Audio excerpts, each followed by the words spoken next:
Hi, Amy. Hello. How are you? Good. And fed. We ate lunch on this break. Oh, lovely. Yes. Glad. I'm glad.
All right, everyone. Thank you for joining us this afternoon. Today's presenter is Amy Kyle, and she'll be talking about cultivating collaboration with Wakelet. Thank you so much. Thank you all so much for jumping on and joining me for the session today. Hope you all had a lovely lunch. Just informed that you guys had lunch. So I hope it was a good one. But yes, today I'll be leading the session all about using collaboration in Wakelet and how you can use that in your classrooms with your students, but also with your teachers and with your peers as well. So firstly, as an introduction, my name is Amy. If you were on the previous session, apologies, might be hearing some info you heard last time. But for those of you who are new, my name is Amy. I work on the community team here at Wakelet. So it is my job to make sure that educators across the world are getting the absolute most out of Wakelet. So I get to deliver training sessions like these ones. And I also help out on the support side as well. So if ever you think of any questions during this session or afterwards, please do feel free to reach out. Always happy to help and support in using Wakelet, making sure that, if you have any questions, they're all answered. So also, another thing to note is we're actually based in Manchester in the UK. So that's where I am right now. So evening time over here. So we've just done dinner while you guys have done lunch. But yes, I'm happy to be speaking to you all today. So I'm going to jump straight in. And like I said, if there are any questions during, please do pop them in the chat. I'll jump back and leave a little bit of time at the end so we can go through any questions that you do have as well. But I first wanted to start out by giving you an overview of what Wakelet actually is. So we're a content curation platform. We basically allow you to save all of your content down into one place. So any kind of links that you want to save down from across the web, you can save down into what we call collections.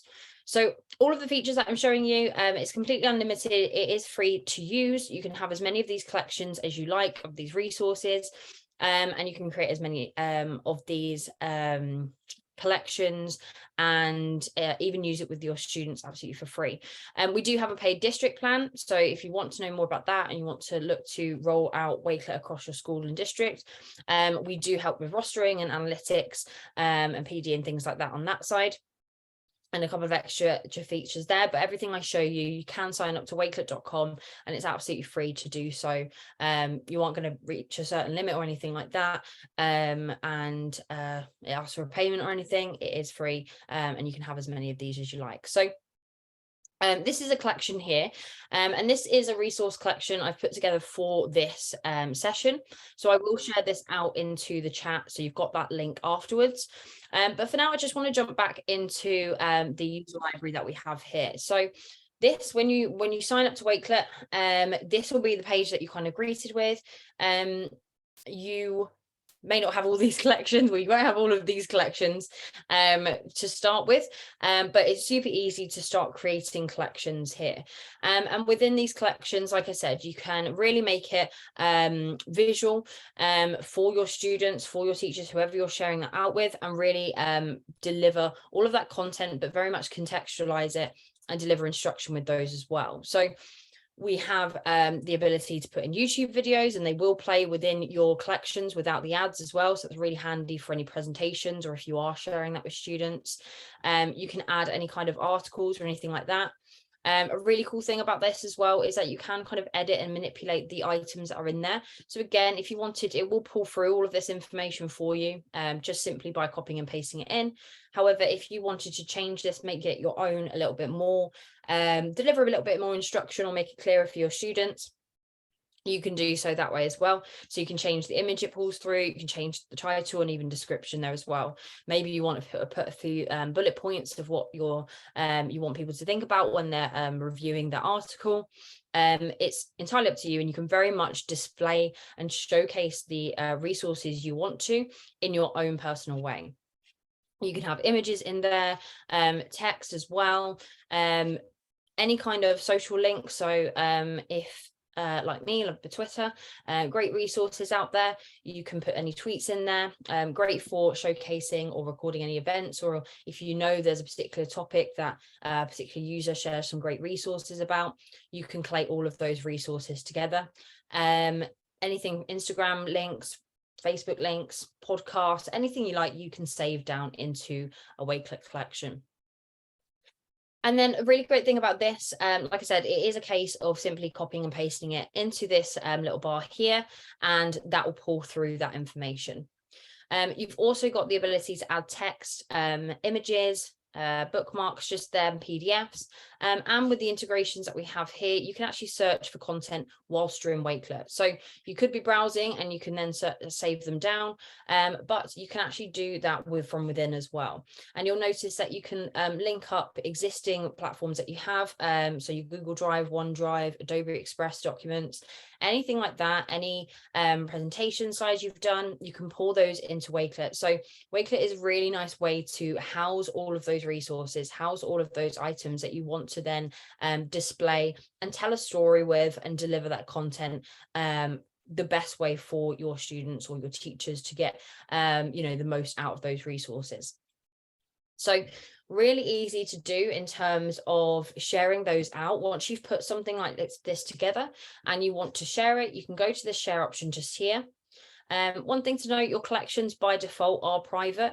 If you want to allow sharing, you just click that little toggle on there, and then you can send out this link to whoever you're sharing that with. Now, they can access it without having to sign up to Wakelet, so you don't have to worry about your students having to have another login or anything like that. They'll be able to access it without having to sign up at all. You can even share it with a QR code, embed it into your LMS. So if you're using an LMS or you've got a website or blog that you want to embed it into, you can grab the code there, or even share it directly to classrooms and teams as well.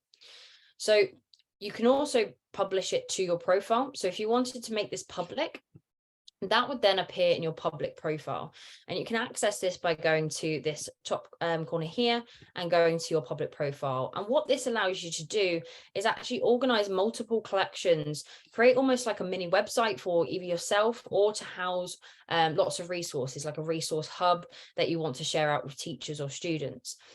So within this profile, then you can add some sections in here, and you can organize them how you want to.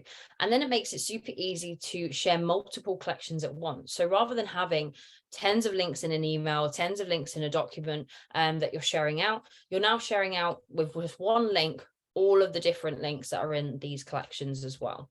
So it's a great way to kind of create that one-stop shop of all of those resources that you want someone to have access to as well. So this is your public profile. There's a few fun things you can do with that. Add your bio in there. We do have a lot of people using it for portfolios, either professionally, or we do have student portfolios. If you're on my previous session, learn a little bit more about that. But with this, you can edit your profile. You can change your cover image just here, at names, put your links in and things like that. And it's a great way to actually interact and find other users who are using the platform as well. You'll notice on here, if I jump back into my home area, we've also got up here your search and explore. So if you're ever looking for a little bit of inspiration, if you go onto the explore here, there's loads of great collections that have been made, templates and things like that that you can go from. So I'm going to jump back to my collection just here. And we are focusing predominantly on collaboration. So I wanted to show you how that works with Wakelet, and then give you some of your ideas in which you can use that. So what I've done is I have included a few resources, particularly if you're new and getting started to Wakelet, so you can have a little look in those and work your way through those as well, if you're not too familiar with the platform. But again, just to highlight a few key points there, that you can work alongside a lot of the tools that you're already using. So I'm actually also going to share out this collection here, and I'm going to demo how you would join a collection or how you would use the collaboration feature with this, but also by creating this Wakelet back channel that we can have in the background, and you can put your comments in throughout the session today. So if I jump into this here, so this is a collection that I set up. And so collaboration on Wakelet, you can use in lots of different ways.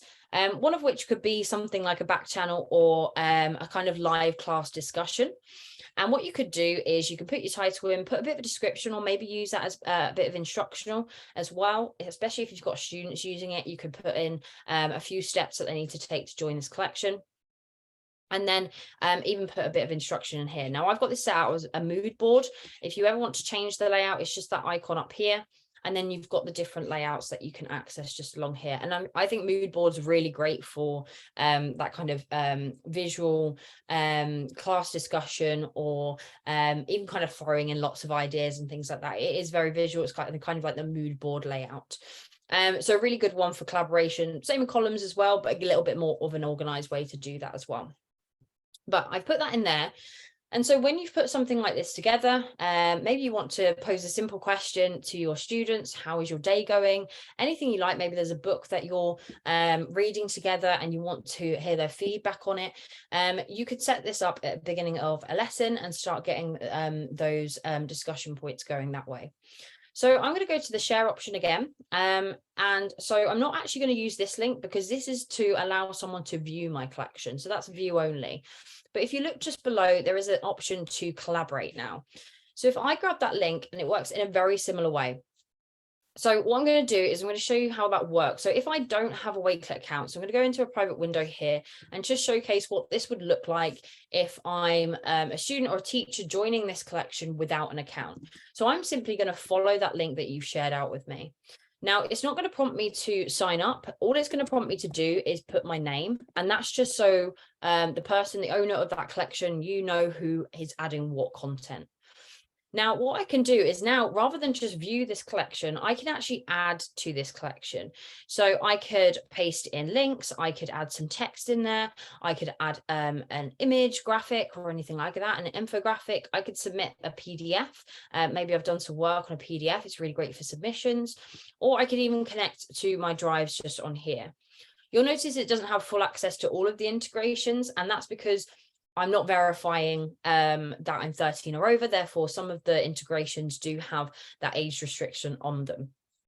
If you were joining and you did have a Wakelet account, you would have full access to all of those integrations there as well. But for those of you who don't have a Wakelet account, you can just jump on.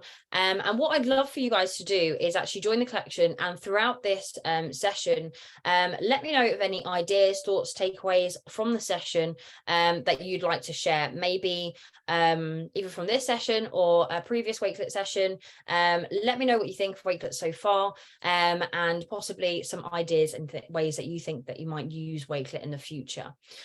So I'm going to jump back. And I'll share this link with you in the chat now, so you'll be able to join that. All you need to do, like I said, join that link, and you'll be able to actually add into this collection.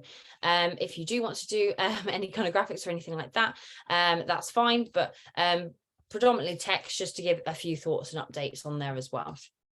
So I'm going to jump back, give you that link there, and like I said, just show you the process. So go to that share option just there, collaboration, grab that link. I'm going to pop that in the chat just now. Ooh. Just might need to stop sharing to jump back for some reason. But yeah, I'll pop that in there. And then if you join that, like I said, if you have a Wakelet account, fantastic. It will take you straight through. If you don't, still absolutely fine. You can still join the link. You can still get involved. It will just ask you to provide a name just so I know who's adding what. One thing also to mention is that you'll notice that when you are on a collection, you can edit your own pieces of content that you've added to the collection. However, you cannot make any changes to anyone else's work. So this is really important because, of course, particularly if you're asking a student to collaborate on a collection, you don't want them interfering with others' work. You just want them to be able to change anything that they've done. So they only have access to do that. Now, just a few features with also the collaboration part there. You can invite with the link. You can use a join code as well. The QR works great, especially if you're sharing that with littles and you want them to join that way, classrooms and teams. You'll also notice you can reset the link and code at any time. So if you're wanting to maybe end the session, maybe you're moving on to the next activity, or you've done it as a submission piece and your the deadline's been met, you can reset that link and code at any time. So if you would like to end that session, that will mean that that link that I've shared out would be invalid if I click that. I can also invite people via email or username, but as you can see, we've got a few people jumping on there as well now. You'll be able to change them if you wanted to. So if I wanted to allow someone to edit each other's work, or edit, say I'm sharing this with a teacher, I'm asking a teacher to join me, and I'm happy for them to have editing permissions there as well, I can change anyone to can edit as well. So that will mean that they'll have the permission to change those. So with those, you can change it to can edit at any one time. So again, like I said, if you are changing this for teachers, you can allow them to make changes. But anyway, I'll keep that going on in the background, and then we can take a look at it towards the end of the session. But like I said, any questions, thoughts, ideas, please pop them in there, and we'll have a little look at the end there. So on that, I wanted to share some examples of how the collaboration feature can be used, particularly with students, but also with teachers as well.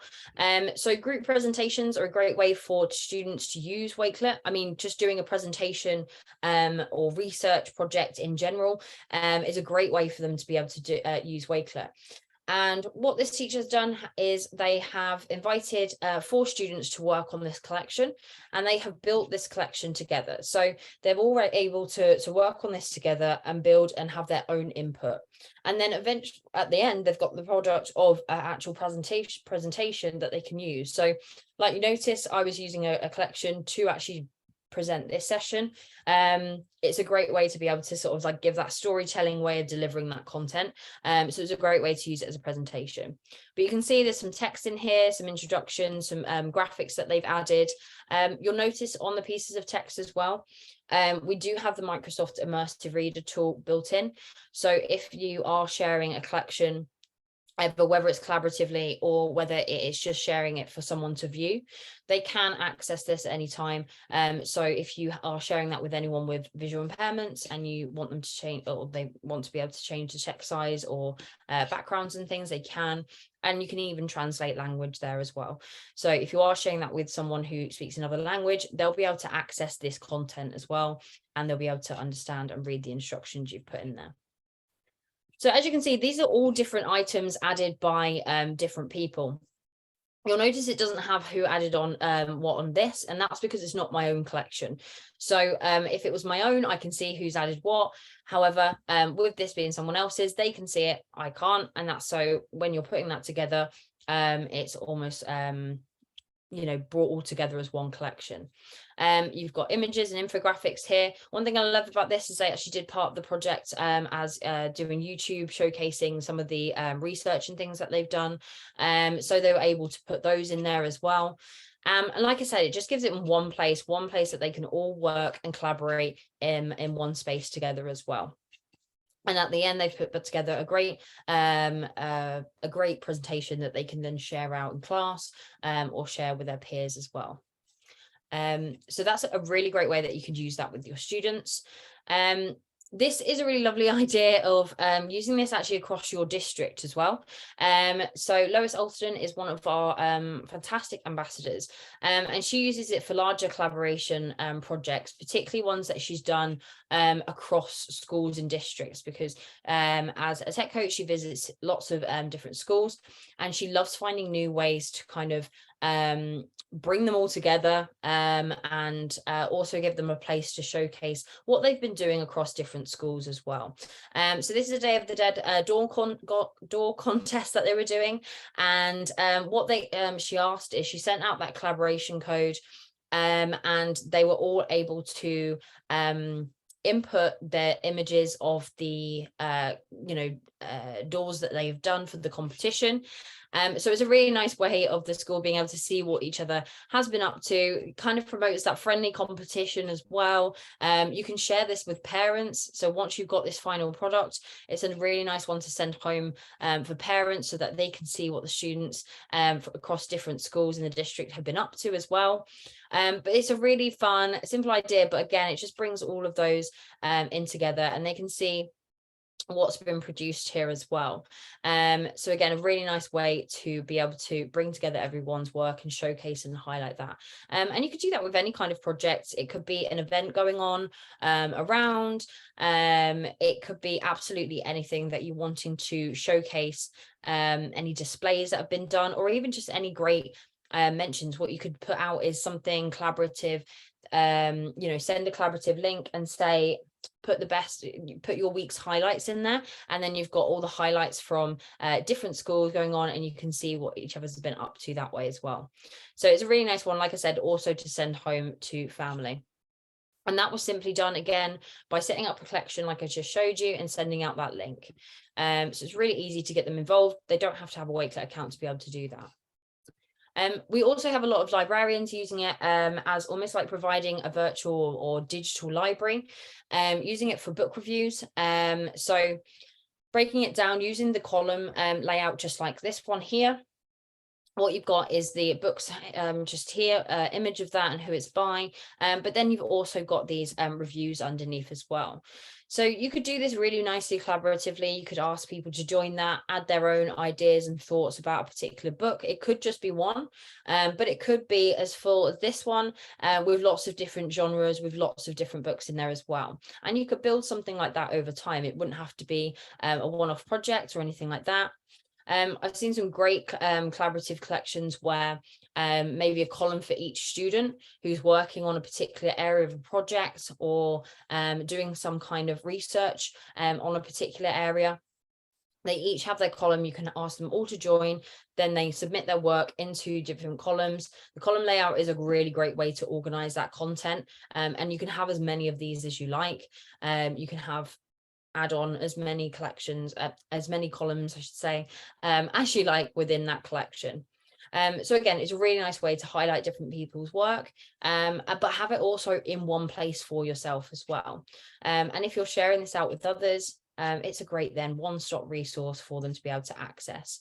But like I said, this is a great way and great one that you could do with teachers or with students. And there's lots of ways that then you could change that around and make it how you'd like to make that one as well.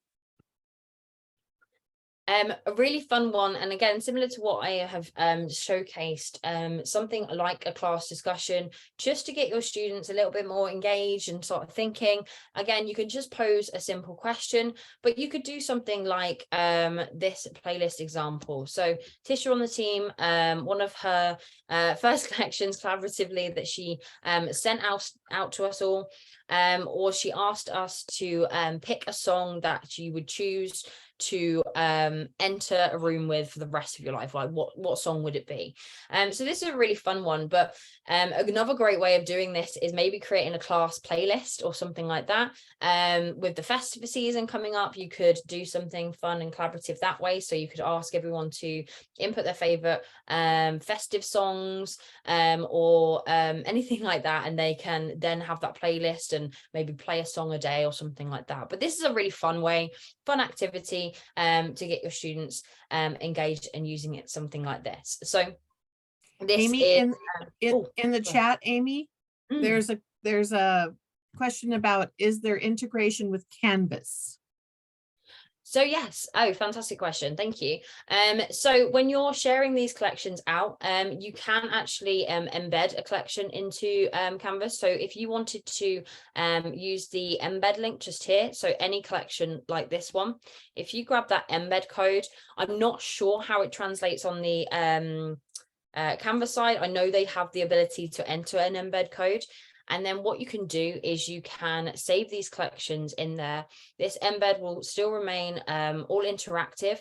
And what you can also do is if you are making updates on Wakelet, that will still transfer to how it looks in Canvas as well. So A great way to do that is to combine the two and have your resources displayed in there as well. So it kind of intertwines that way. But yeah, any other questions like that or on that one, please do let me know. And if I don't know now, I can find out for you.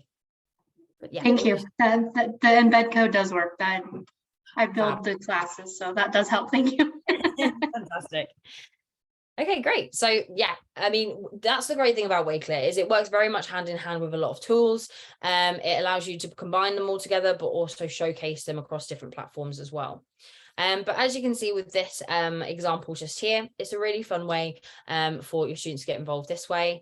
As you can see, this is the collection I'm part of, so I can see who's contributed what. And I can see all of the different songs and things that have been provided by all of my teammates here. So this is a really fun one. Like I said, it could be literally any kind of question you want to pose, or you want to build a playlist for your students or something like that, and then they can take that with them as well. So really nice idea, a bit of a fun one, particularly if you're starting a lesson with them. So I also wanted to highlight another collaboration feature we have on Wakelet, and that is Wakelet Spaces. So I wanted to show how that would work, because what Spaces allows you to do is actually work on multiple collections at once. So rather than just joining one collection, like you're doing now with that collection, you can actually collaborate on multiple collections at once. So this is really great, particularly if you're building something or wanting to build something with your teachers. Maybe you want to put together a resource hub that you can all have a little bit of input into. So I'm going to jump back over to this area just here, and you'll actually see all of my spaces alongside. I do have quite a few because I actually kind of use them as almost like a folder system as well, because spaces can also be, they're kind of like separate profiles. If you think of a space as separate to your main profile, it's another sort of subsection there.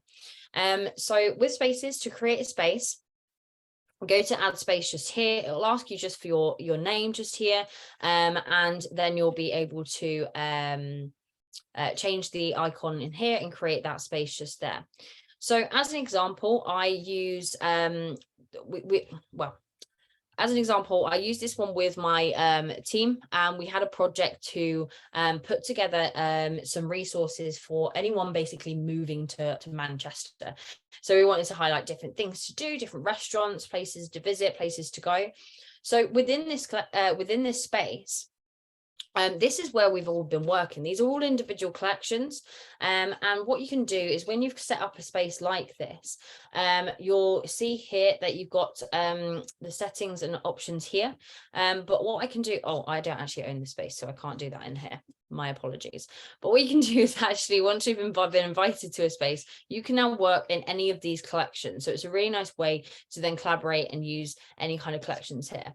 If I take the Wakelet team one here, again, I use this one as a way to use that as presentation resources with a colleague of mine. So again, a really nice one to be able to set up there. If I go to this community one that I have here, once I've set up that space, what I can do is I can go to this little members button just here, and that will showcase what I can do in terms of inviting people. So if I've invited someone, this is one that I've been collaborating with James on, so you can see my collaborators there. And so myself and James can now collaborate on any of these collections. I can actually add a collection. So if I've been invited to this space, or if I have put this together, I can actually create collections with this, or I can edit and add to any of the collections that are already in here as well. I can also choose whether I want these public or create a profile for them. So if I wanted to actually publish this space, I could almost create a almost like a micro page, and I've got a few examples that I'll showcase to you. So if I wanted to publish them, I could do so here, and then those collections are visible and they act very much like your public profile. So then you could share them out multiple ones at once as well. So Spaces is a great way, like I said, to collaborate on multiple collections at once. So if you're using this with your students, you can do so. It does require a single sign-on option for this one. They would have to create the account through single sign-on. They can use Google, Microsoft, Facebook. There's a few options there. Probably Google, Microsoft will be the ones that they use. But they can use it that way. They can sign up through that way. And that just means that they can return to it, because you'll notice with the collection that you're joining now, if you do leave that collection, close it down, and then join back up, you won't be able to edit the work that you've done previously, because it doesn't remember that that's you, because it's not taken any credentials there. However, with the Spaces option, you can use a single sign-on and it will remember that that is that person's work, and they'll be able to make those edits again. So like I said, Spaces, there's lots that you can do with it. It's a really great one that you can use with your teachers, particularly if you're working on group projects, or you're wanting to even have a space for each department, or even each class. You can have those separated into different spaces that way as well. And then, like I said, with this one, if I jump back, if you did want to then publish it, it looks a little bit like that. So I can view this as a public profile. And then it's all of those collections housed in one place there. So this looks very similar to your profile, but it's kind of like one hub of these resources. And within each of them, I can access all of the different resources that are in here as well. So again, great way to build sort of a one-stop shop for all of those items and those articles that you're wanting to pull together. Also, if you're wanting to share that out, it's simply with one link and you're sharing out multiple collections at once as well. So a really nice way to use that. One thing to note as well with Spaces is you don't have to have all of your collections within that space public. So if you want to create a profile, you can do, but then you can actually choose which ones that you want to make public. So if I jump back here, if I do want to actually change the settings of any of them on the share options just here, I can do so. Again, I don't own this one, but yeah, you can change them so that you're only actually publishing or making public the ones that you want to, so you can keep a few hidden there as well if you just want a few private ones that you work with teachers, but then you're happy for a few to go publish on the profile as well. So if I jump back to my collection just here, there's a few examples of how that's been used and that can be used in a really great way. I've also included a little how-to in there as well. So if you're wanting to have a little look into that and try it out later on, please do. And that's a really nice little step-by-step guide of how you do that. So I'm going to go back to this one, but I actually want to jump to this one first, because I think this is a really powerful way of showcasing how that can be used. So if you're teaching a particular topic and you want to put together a one-stop shop for all of your students' resources, this is a great way to be able to house all of these. So this could be done with multiple teachers that you have, and you can collaborate and use these together. And then you've got all of these different sections, all of these different modules, if you like, or topics that you're going to be covering. And you kind of set up all of these vetted articles and links that they can then have access to. So you don't have to worry about getting sort of wiki answers and things like that. You're happy for your students to use all of these resources, and they're then just in one place for them. They can just access them really easily and go across to different modules, units, or different topics there as well. And that could be in any kind of subject you want. You can use that across multiple different ones if you wanted to. Again, even have a section for each. Your profile is very versatile, so what you want to create is entirely up to you. This is a really cool one for actually parent resources. So this was put together to showcase and share out resources strictly for parents, because as I mentioned before, once you share out that link to whoever you want to view that, if this is a published or if it's a public profile like this one, then they'll be able to access that without having to sign up or access it that way. They don't have to make log into any portals or anything like that. Parents will be able to just access this resource that you've put together for them.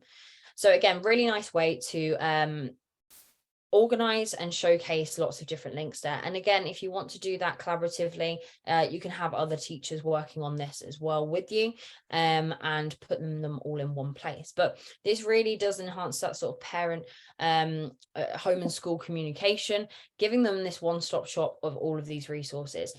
And the great thing also about this is, once you share out that link, you can keep updating this. It doesn't have to, it doesn't have to end. You can keep showcasing and uploading different collections onto here, and they've got that link. You can refer back to it later on. A lot of educators will use this as a newsletter or way to house all of their newsletters. And again, you can, when you want to add a new newsletter to the profile, you can just ping everyone a message to say, I've had a new newsletter. You can check it out on the Parent Resource Hub. That it doesn't have to change. So they've got one link where they can always access all of this vital information for them as well. So you can see how you could do this across different subject areas and across different topics, and for basically anyone in your learning communities as well. They'll be able to access these resources really easily. So particularly if you're delivering any content home, it's a great way to do so. You also know it's going to get to the parent, it's not going to get lost along the way, and they've got access to all of this as well. This is a great one. It's almost like a digital library, which is fantastic, but also a way of keeping everyone up to date. So if there are any events going on within the school, they are able to put them all into a collection like this one, even break it down, as you can see, in different topics, different events that are going to be going on.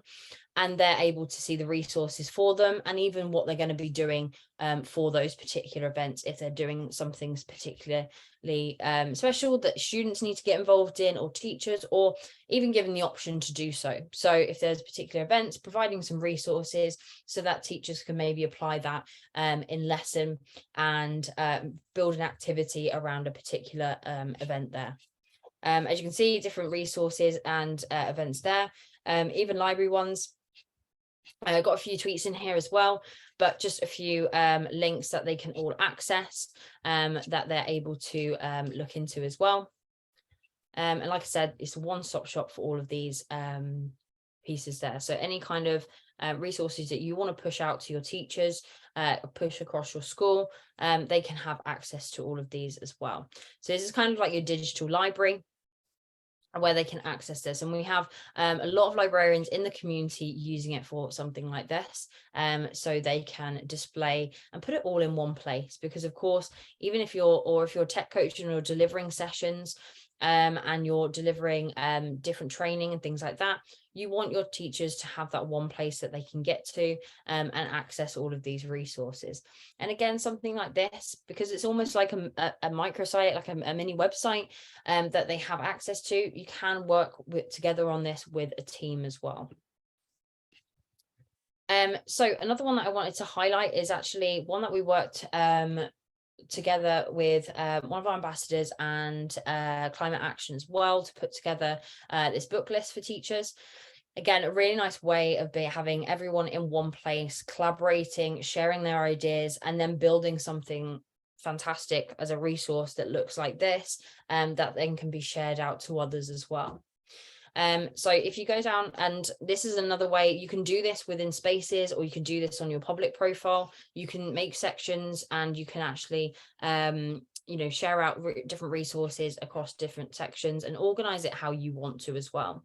So as you can see, it's got a reading list broken into different ages and age groups there that they can access. So all the reading lists in regard to those.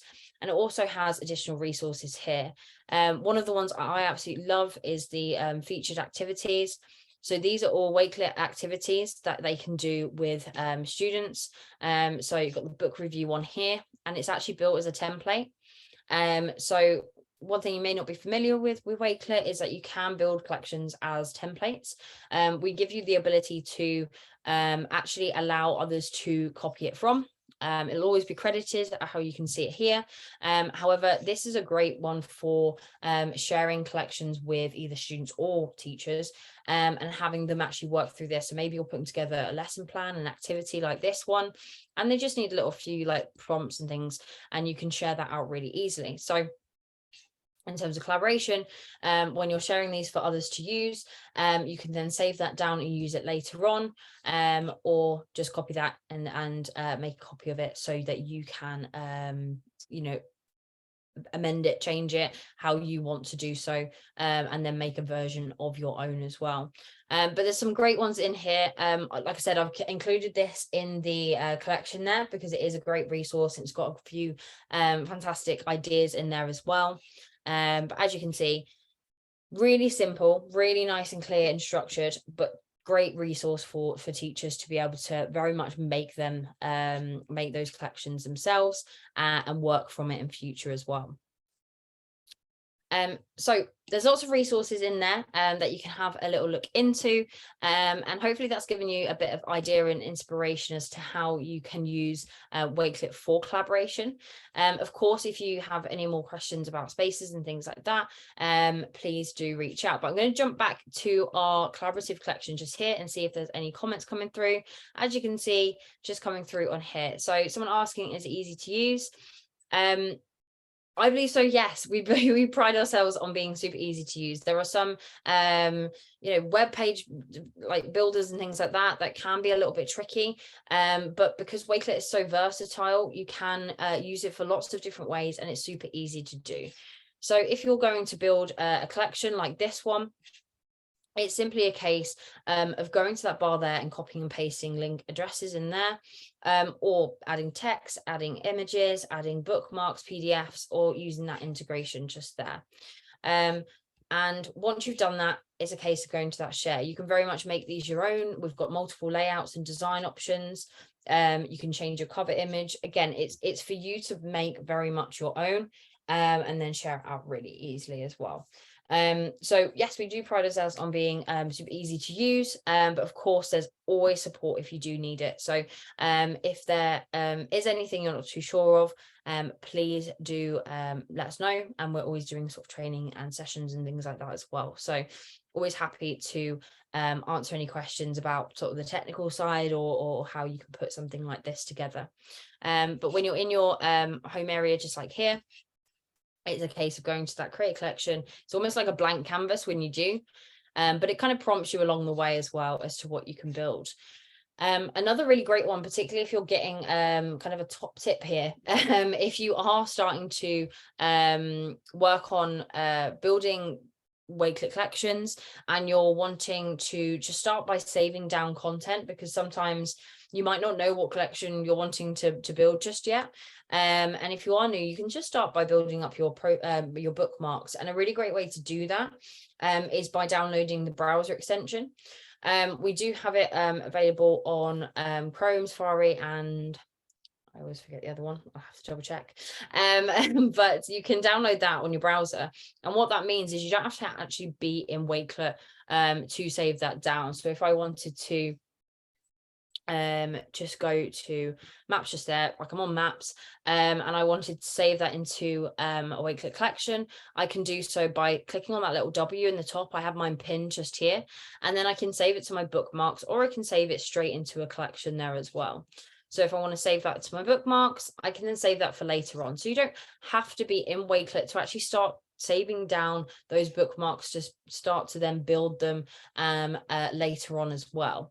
But like I said, you can build something super easy, a lesson plan, a newsletter, really easily, and it looks really visual with lots of help with lots of different integrations there as well.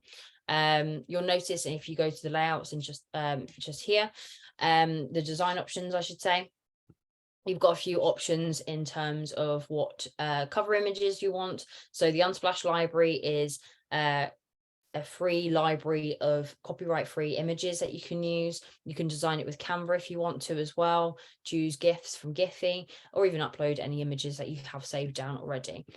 So again, really easily, really quickly, you can start building really beautiful collections as well. So great question. But yeah, if you ever need any support, please do let me know. It's just someone asking about a hub for research projects, especially in an online class where students do some work independent of the instructor. That's fantastic. Yeah, have them working in their own place. I think the spaces functionality would be great for that, because like I said, you can assign them a collection within that space and they can just work in it and start building up then a whole hub that you have to showcase and share that work at the end as well. So great comment there. Once you've created a collection, can you rearrange the resources easily or add, edit and revise the content? Laurie, great question. So yes, when you have created a collection like this one, I'll grab one of my ones over here. So once you've added this content in, you can easily move it around. It doesn't have to stay where it is, because although the bar is here, kind of by default, it'll always be at the top. You can actually use that little plus and add content wherever you'd like within. You can also grab different items and move them around like this. So if you wanted to move them, you can do, or you can move something to the top or bottom, or just one up, one down if you want to. And then in terms of actually changing the items themselves, there's a few different editing options. So on any item that pulls through, automatically it will pull through that title, that description, an image and the source and where that's come from. What you can edit is the description, title and image. So if you go to those three dots and go to edit there, you can change all of this if you wanted to. So if you wanted to shorten that down, or maybe you wanted to deliver a little bit more context, maybe you want to put a few bullet points in the description there. So if it is an article, you want your students to be thinking about these 3 points when they're looking through that article. What information are you wanting them to pick out from that? And kind of guide them that way. So you can very much manipulate it to how you want to deliver that content as well. You can change the image if you don't like the one that's been pulled through, or you want to give it or want to design something yourself, you can do so that way. That's really handy with PDFs because it will pull through kind of like the PDF image, and you can make changes on that. You can also change and edit with images. You can add some text in there, and you can add a description. So again, if you didn't want a whole text box with different information that way, you can just add it as a description in the image just there as well. So there's lots of ways that you can very much make this your own. Like I said, it doesn't have to stay put when you've put it somewhere, but it makes it just super easy to add things in down the line as well. Or if you're wanting to change it around, like you're doing a lesson plan or newsletter, you can just add it where you want to as well. And like I said, with the integrations we've got, you can combine all of those things. So it's super easy to then search for content while you're actually in Wakelet. So browser extension is great for saving down content when you're on the web and you're wanting to pull those in. But the integration bar allows you to actually search for content within that as well. I'll just go through a few of these just before we jump off. Laurie asking, could I add an Edpuzzle, Quizlet or other quiz application to the collection? Yes, you can. Yeah, any kind of link really does work great in those. I believe I'm not 100% sure, but with the embed, I believe certain ones will be kind of interactive within.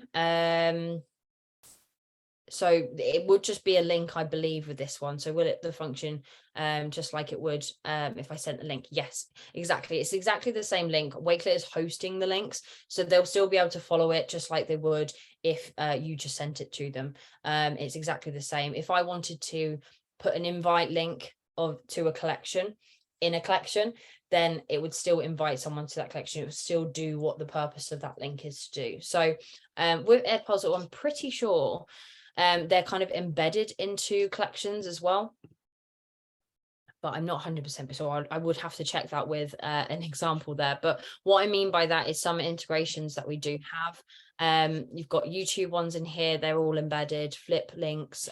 So if you're doing flip videos, Canvas, mode links, audio, things like that. Even if you're doing Genie presentations, a lot of these are actually interactive within there.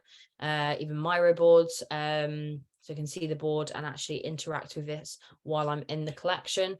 So there's certain ones that you don't have to jump out to. Certain ones like this one, Kahoot, you would have to follow that link and then join it that way as well. I'm not 100% how sure on Edpuzzle, but I know the link does work in there. And like I said, like bouncy links and things like that, these are all interactive within there as well.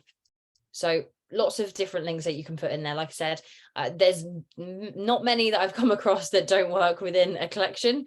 Any really. The only thing I'd say is when the link breaks, the only way the link would break is if it's removed from the original. So if you're using a quiz link and the quiz is taken down, or it's the end of that session for that particular quiz, the link would be broken because it's hosting, Wakelet's hosting the link, so it wouldn't have that connection to it anymore. So yeah, I hope that clarified that one, but please let me know if thank you so much, Laurie. I do appreciate it. Suzanne talking about creating an online gallery of student work. Fantastic. Yes. In a previous session about portfolios, we were touching upon having students documenting their progression in different work, because it doesn't have to be something digital, but they can make a digital copy of it. And then they've got that one place where you can access all of the work and see development over time as well. So yeah, great idea there. Actually just saying about first look at the session, using it throughout the conference. Fantastic.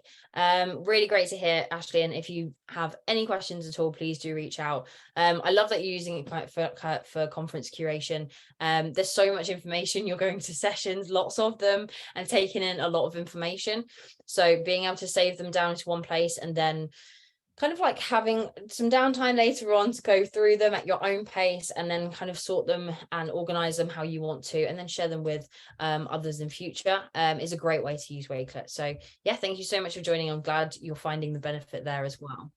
Love this idea for professional learning. Fantastic. When teachers or teach teams work in development. Yeah, fantastic. Yeah, it's a great way to not only deliver resources, but also have them working all together that way as well. So I'm going to jump back, see if there's any questions, because I know we're running out of time. So I'm going to jump back, see if there was any questions just in the chat before we jump off. But thank you so much for those comments coming through. They're fantastic. I am going to also grab the link to the collection that I was sharing. So you've all got a copy of that. And then you can kind of look for it at your own leisure. And then you've got all of those resources there as well. But yeah, any questions just before we jump off? Maria just saying, want to start playing around with it. Fantastic, that's what we like to hear. And yeah, like I said, if when you're setting up, you can sign up completely free. And yeah, if when you're playing about with it, you have any questions, please do reach out. I've put my information in that collection there, so you can check out, you know, ask any questions that you may have later on with. Fantastic. Thank you so much, Amy.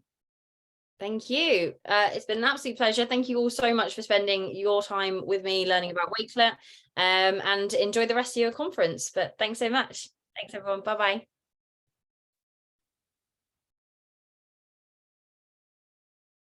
Is this also for session 5?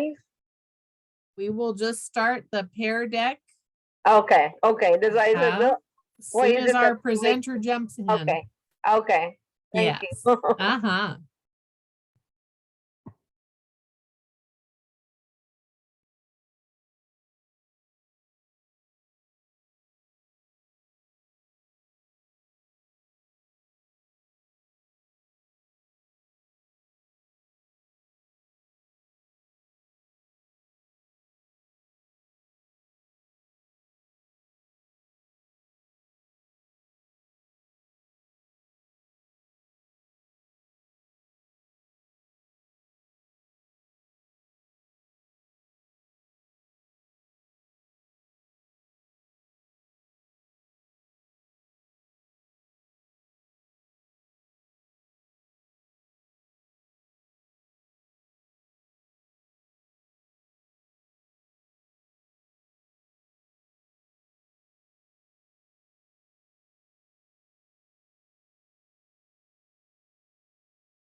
Mary Ellen, I saw you jump in.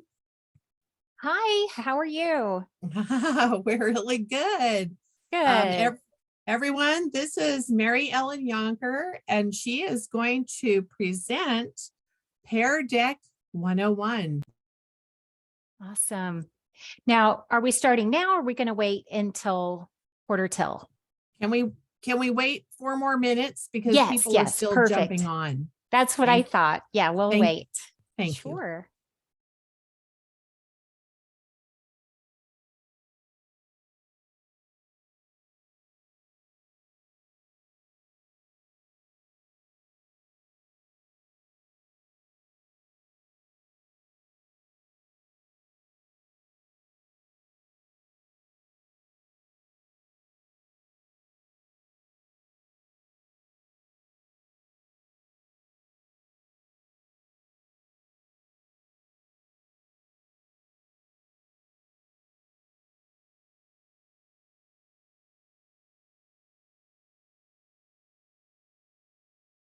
All right. Hi, Tierney. You're from a Microsoft district. Not a problem. We're going to be talking about this from the Google Slides standpoint, but you can also use it with Microsoft PowerPoint Online. And we'll talk about this here in just a few minutes, but you'll be getting the add-in, the Pear Deck add-in on Microsoft PowerPoint. So if you want to do that, if you want to grab that, yours is going to be the add-in. For Google Slides, it's an add-on. And then everything else is pretty much the same. There are some features that are not going to be available on PowerPoint, but most of the features will be. So you should still get something out of this session.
Right.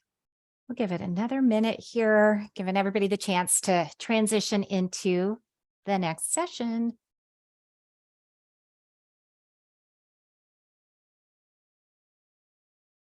Got a good group here. We've got about 30 people with us so far. This session is going to be interactive, so you're going to have the opportunity to join in a Pear Deck session. So you'll be able to try things out from the student or the participant perspective. So I'm excited we have a good big group of people here.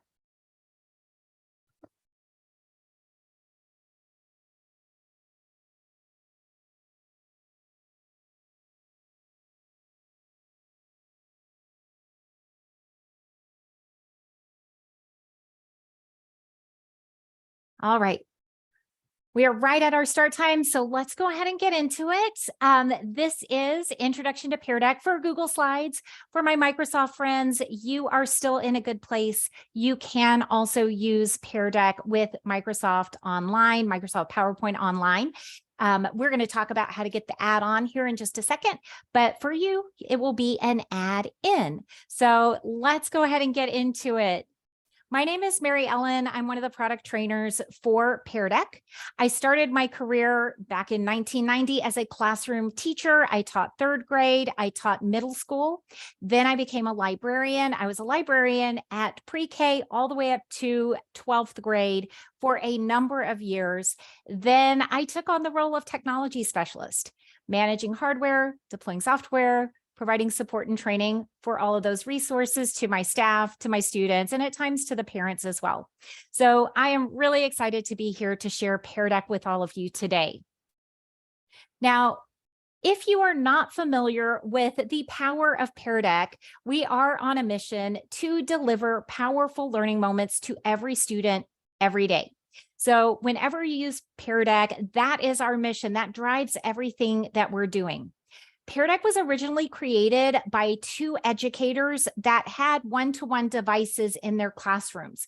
And they felt like those devices were sometimes a barrier between the teacher and the students. And they wanted to be able to leverage those devices to create better connections between the student and the teacher.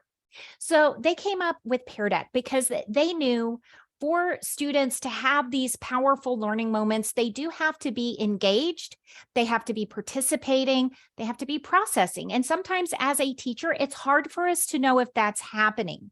We generally are in front of the classroom, giving our lesson, and we might pose a question. We could randomly select students to participate, or we might wait for students to raise their hands and volunteer. That's how classrooms normally operate. Now, that means that there's some voices in the classroom that are not being heard. They might be students that are too shy to speak up in front of the class. They might be a student that is a little timid. They're not sure if their answer is correct or is going to be received well. So they don't want to share in front of the class, or they might just need a little more time to process. So it seems like when we are cold calling or letting students raise their hand to answer, a lot of times we're rewarding a fast response. We're rewarding students that are more outspoken. And we want to make sure that all of the students have the opportunity to be an active participant in the class. And that's what Pear Deck is going to allow you to do. It's going to provide that space for students to have a direct line of communication with their teacher. As a teacher, you're going to be able to see responses from all of the students in the class, not just the fastest, not just the ones that raise their hand or the ones that shout out that answer. All right, so how does all this magic happen? Well, we have a few steps that we need to follow, and we're going to go through that here in this session. The first thing we're going to talk about is how to build a Pear Deck lesson. So how to set up your slide deck to be this interactive Pear Deck session. Next, I'm going to start a session giving you all the opportunity to join as a participant. So that's going to give you the ability to see and try out the tools that are going to be available to your students. At the same time, I'm going to be showing you what things look like from the teacher perspective. So we do have 3 different viewpoints in Pear Deck, and I'm going to demonstrate all of them in this session today. And then we're going to look at the back end of Pear Deck. I'm going to show you where to find your session data after that session is over, or if the session is in progress. I will show you how to adjust your settings. And then we will definitely have time for Q&A at the end. But I will stop periodically and check in with you to make sure you're understanding everything, make sure that there's no confusion throughout our session today. If you do have questions, please feel free to use that chat. I'm going to keep an eye on that as we're going along.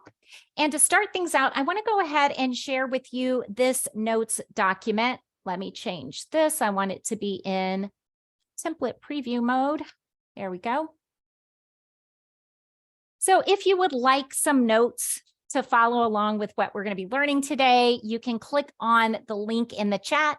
It's going to open up in this template preview mode. Then you can click on Use Template in the top right corner, and you'll have your own notes document. We've got some hyperlinks on here to help center articles and additional information about all of these features. So nice option there to have that notes document alongside you. All right, first things first.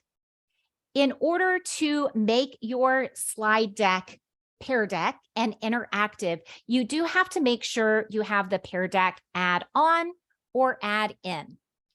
I'll be able to demonstrate the add-on for Google Slides, but my PowerPoint friends, you're going to be looking for the add-in. So let me come out of presentation mode here, and now I'm in edit mode for my Google Slide presentation. So this is just a slide deck. I have added some slides to the slide deck. I am in edit mode, so I see my editing toolbar up here at the top. And in Google Slides, I'm going to head over to the extensions button here at the top. So if you want to follow along, you can open up a slide deck that you have edit access to. It can be a blank slide deck, or it can be one that you've created and used for previous lessons. As long as you have edit access, you should see that extensions button right up there at the top. When you click on that, if you already have the Pear Deck add-on, you're going to see that listed. But if you don't have it and you need to get it, you're going to go up here, to add-ons and select get add-ons. When you click on that, it's going to take you into the Google Marketplace. There, you're going to be looking for the Pear Deck add-on. Here's Perry. Perry is the name of our pair. Perry is right here at the top. It says installed because I've already got it. But if you need to install it, you're just going to click on it. And then you'll see a blue install button right here. You'll click on install, select the Google account that you want to use Pear Deck with, and allow access. Then you will always have that Pear Deck add-on in your add-ons list when you hover over that extensions button. So Microsoft friends, you're going to go and get that add in for Pear Deck. Once you have it, whether in Google or in Microsoft, you will click on it, open it up, and it is going to open up on the right-hand side of your screen. So my slide deck just kind of scooted over a little bit to the left, making way for this side panel here. I like to think of this as my control panel for adding interactivity to my slide deck. So this is what you're going to use to set up your slide deck as a Pear Deck interactive slide deck. Now we're going to go over everything that we see here on this right panel. At the top, there is a green Start Lesson button. That's what you're going to click on when you're ready to start teaching with this Pear Deck. I'm not quite there yet, so I'm going to go down to the next section. That is our template library. In our template library, we have pre-made content, pre-made individual slides that are ready to add into your slide deck. So I'm going to click on this right arrow here to get into that template library. Once in here, you're going to see folders, and each of these folders contains those individual slides. Now, each folder has a category or a title. I've got beginning of lesson, during and end of lesson. Scrolling down a little bit more, critical thinking, SEL. And then finally, we've got some subject areas down here. Now, if you're a special areas teacher, please don't feel left out. All of these templates are completely customizable, so feel free to look in other folders than what you teach, and you might find some templates in there that you want to use. Scrolling back up to the top, I'm going to go ahead and open up this beginning of lesson folder because no matter who we are, what we teach, what grade level we work with, we probably do some sort of an introductory activity. So clicking on that right arrow is going to open up that folder. And now you're going to see individual slides that have a question or prompt on them. Right at the bottom of the slide, you're going to see what type of interactivity is built in. So we've got a few different options for interactions here.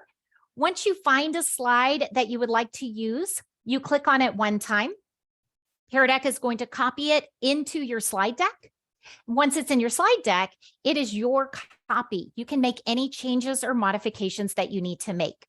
So now I clicked one time on this template. It is now in my slide deck. So I can see where it falls in the sequence of my lesson here, and I can move it around if I need to. Coming over here, I can adjust the text. I can change the font size. I can change that background color if I want to change that. So you can make any changes or modifications to the slide that you want to. Just don't delete that footer. The footer down at the bottom is what is making this interactive for your students. So down here at the bottom, you're going to see Perry here on the left-hand side. A message to your students. Students, write your response. This is a text slide. Students are going to be able to type in their response to this question. If I need to, I can move this around. I can resize it. So it's just like a text box here or an image on my screen. Just don't delete it. Or again, you're going to be deleting that Pear Deck interactivity. So that's it, pretty quick and easy. We went into that template library. We found a slide that we wanted to use, pop that right into the slide deck. You can add as many templates as you want to your slide deck lesson. Now, we do have our content orchard. That's our next bullet down here. The content orchard, when you click on it, it pops out and opens in a new tab.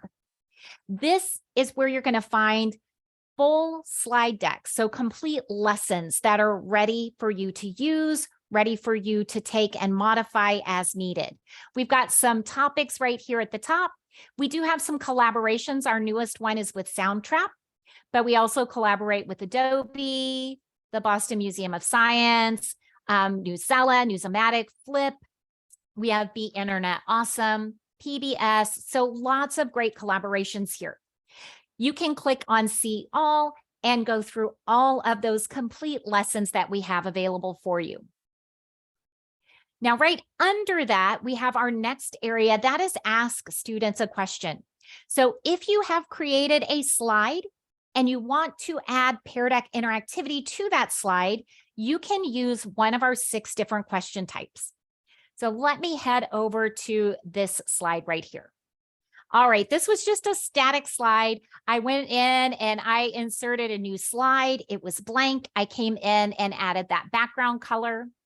I added a text box with a question, and then I added a few GIFs. So how are we feeling about daylight savings time? Are we adjusted to it yet? I want to know. So I am going to use interactivity. So my students are going to be able to respond to this question. Now, we do have 6 different options here. If you have the premium, the paid version of Pear Deck, you're going to have access to all 6. If you're using the free version of Pear Deck, you'll have access to the top 4 here: the text response, the multiple choice option, the number response, or the embedded website. Drawing and draggable are premium features. So let's say I want to make this a draggable. I want my students to have an icon that they can drag and drop to respond to this question. All I need to do to make this interactive is click on the type of interactivity that I want to use, and Pear Deck is going to make that interactive for me. Now, I chose the draggable because there is a little bit of setup that you need to do. On the right-hand side, I do see a preview of what this is going to look like for my students.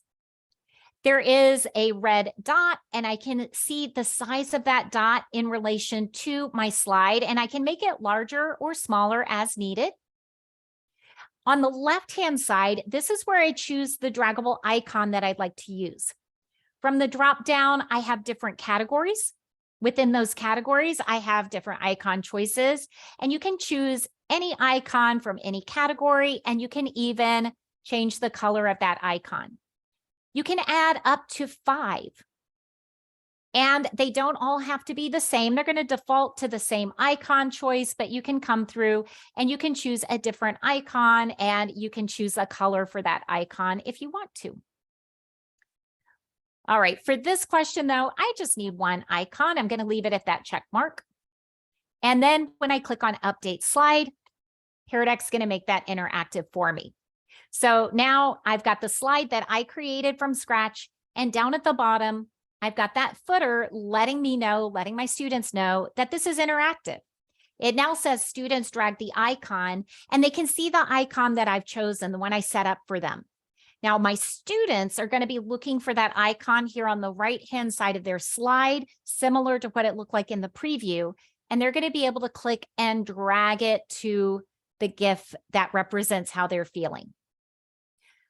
All right, one more thing I want to show you here on this side panel, that is the ability to add audio to a slide. When you want to add audio, this is a great way to maybe add some detailed instructions or information. You might have a poem or a piece of music you want your students to listen to. You can add that into your slide. You'll click on Add Audio. That audio recorder is going to open up here on the right-hand side. You can upload a file if you already have that audio, or you can record right here within Pear Deck. Students, please drag that check mark from the right side of the screen to the GIF that represents how you're feeling about daylight savings time. All right, I've recorded just 10 seconds of audio. You do have up to 30 minutes of audio recording time per slide. So that is a lot of audio recording time. If you wanted to do a flipped lesson or give really detailed instructions, you should have plenty of time to set that up here. Now, I can delete that and start over. I can resume and continue adding instructions, but I'm going to just click on done. From here, I can preview my recording, re-record, or go ahead and save it. So let's go ahead and save that, and I'm going to add it to my slide. All right, once you have added the audio to your slide, you're going to see that audio included message in the top right corner.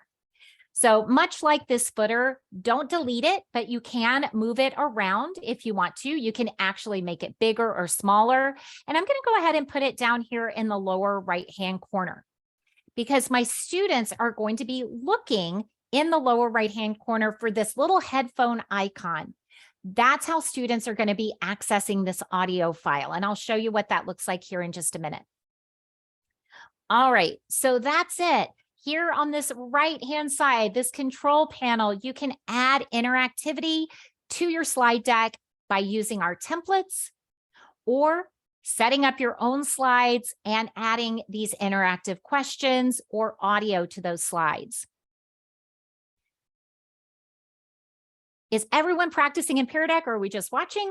You totally have that choice. If you wanted to go ahead and open up a slide deck and try things out, you're welcome to. But if you want to just watch along and try it later, you're welcome to do that. But I'm going to go ahead and start the lesson now. So this is the part that's going to become interactive. You're going to have the chance to join as a student so that you have the ability to see what all of these things look like from the student perspective. All right, audio is a premium feature. Yes, you will have the option to set up a trial premium account if you want to do that when you go and add that add-on. Working, I did add the add-in. Okay, awesome. All right, watching and doing, love it.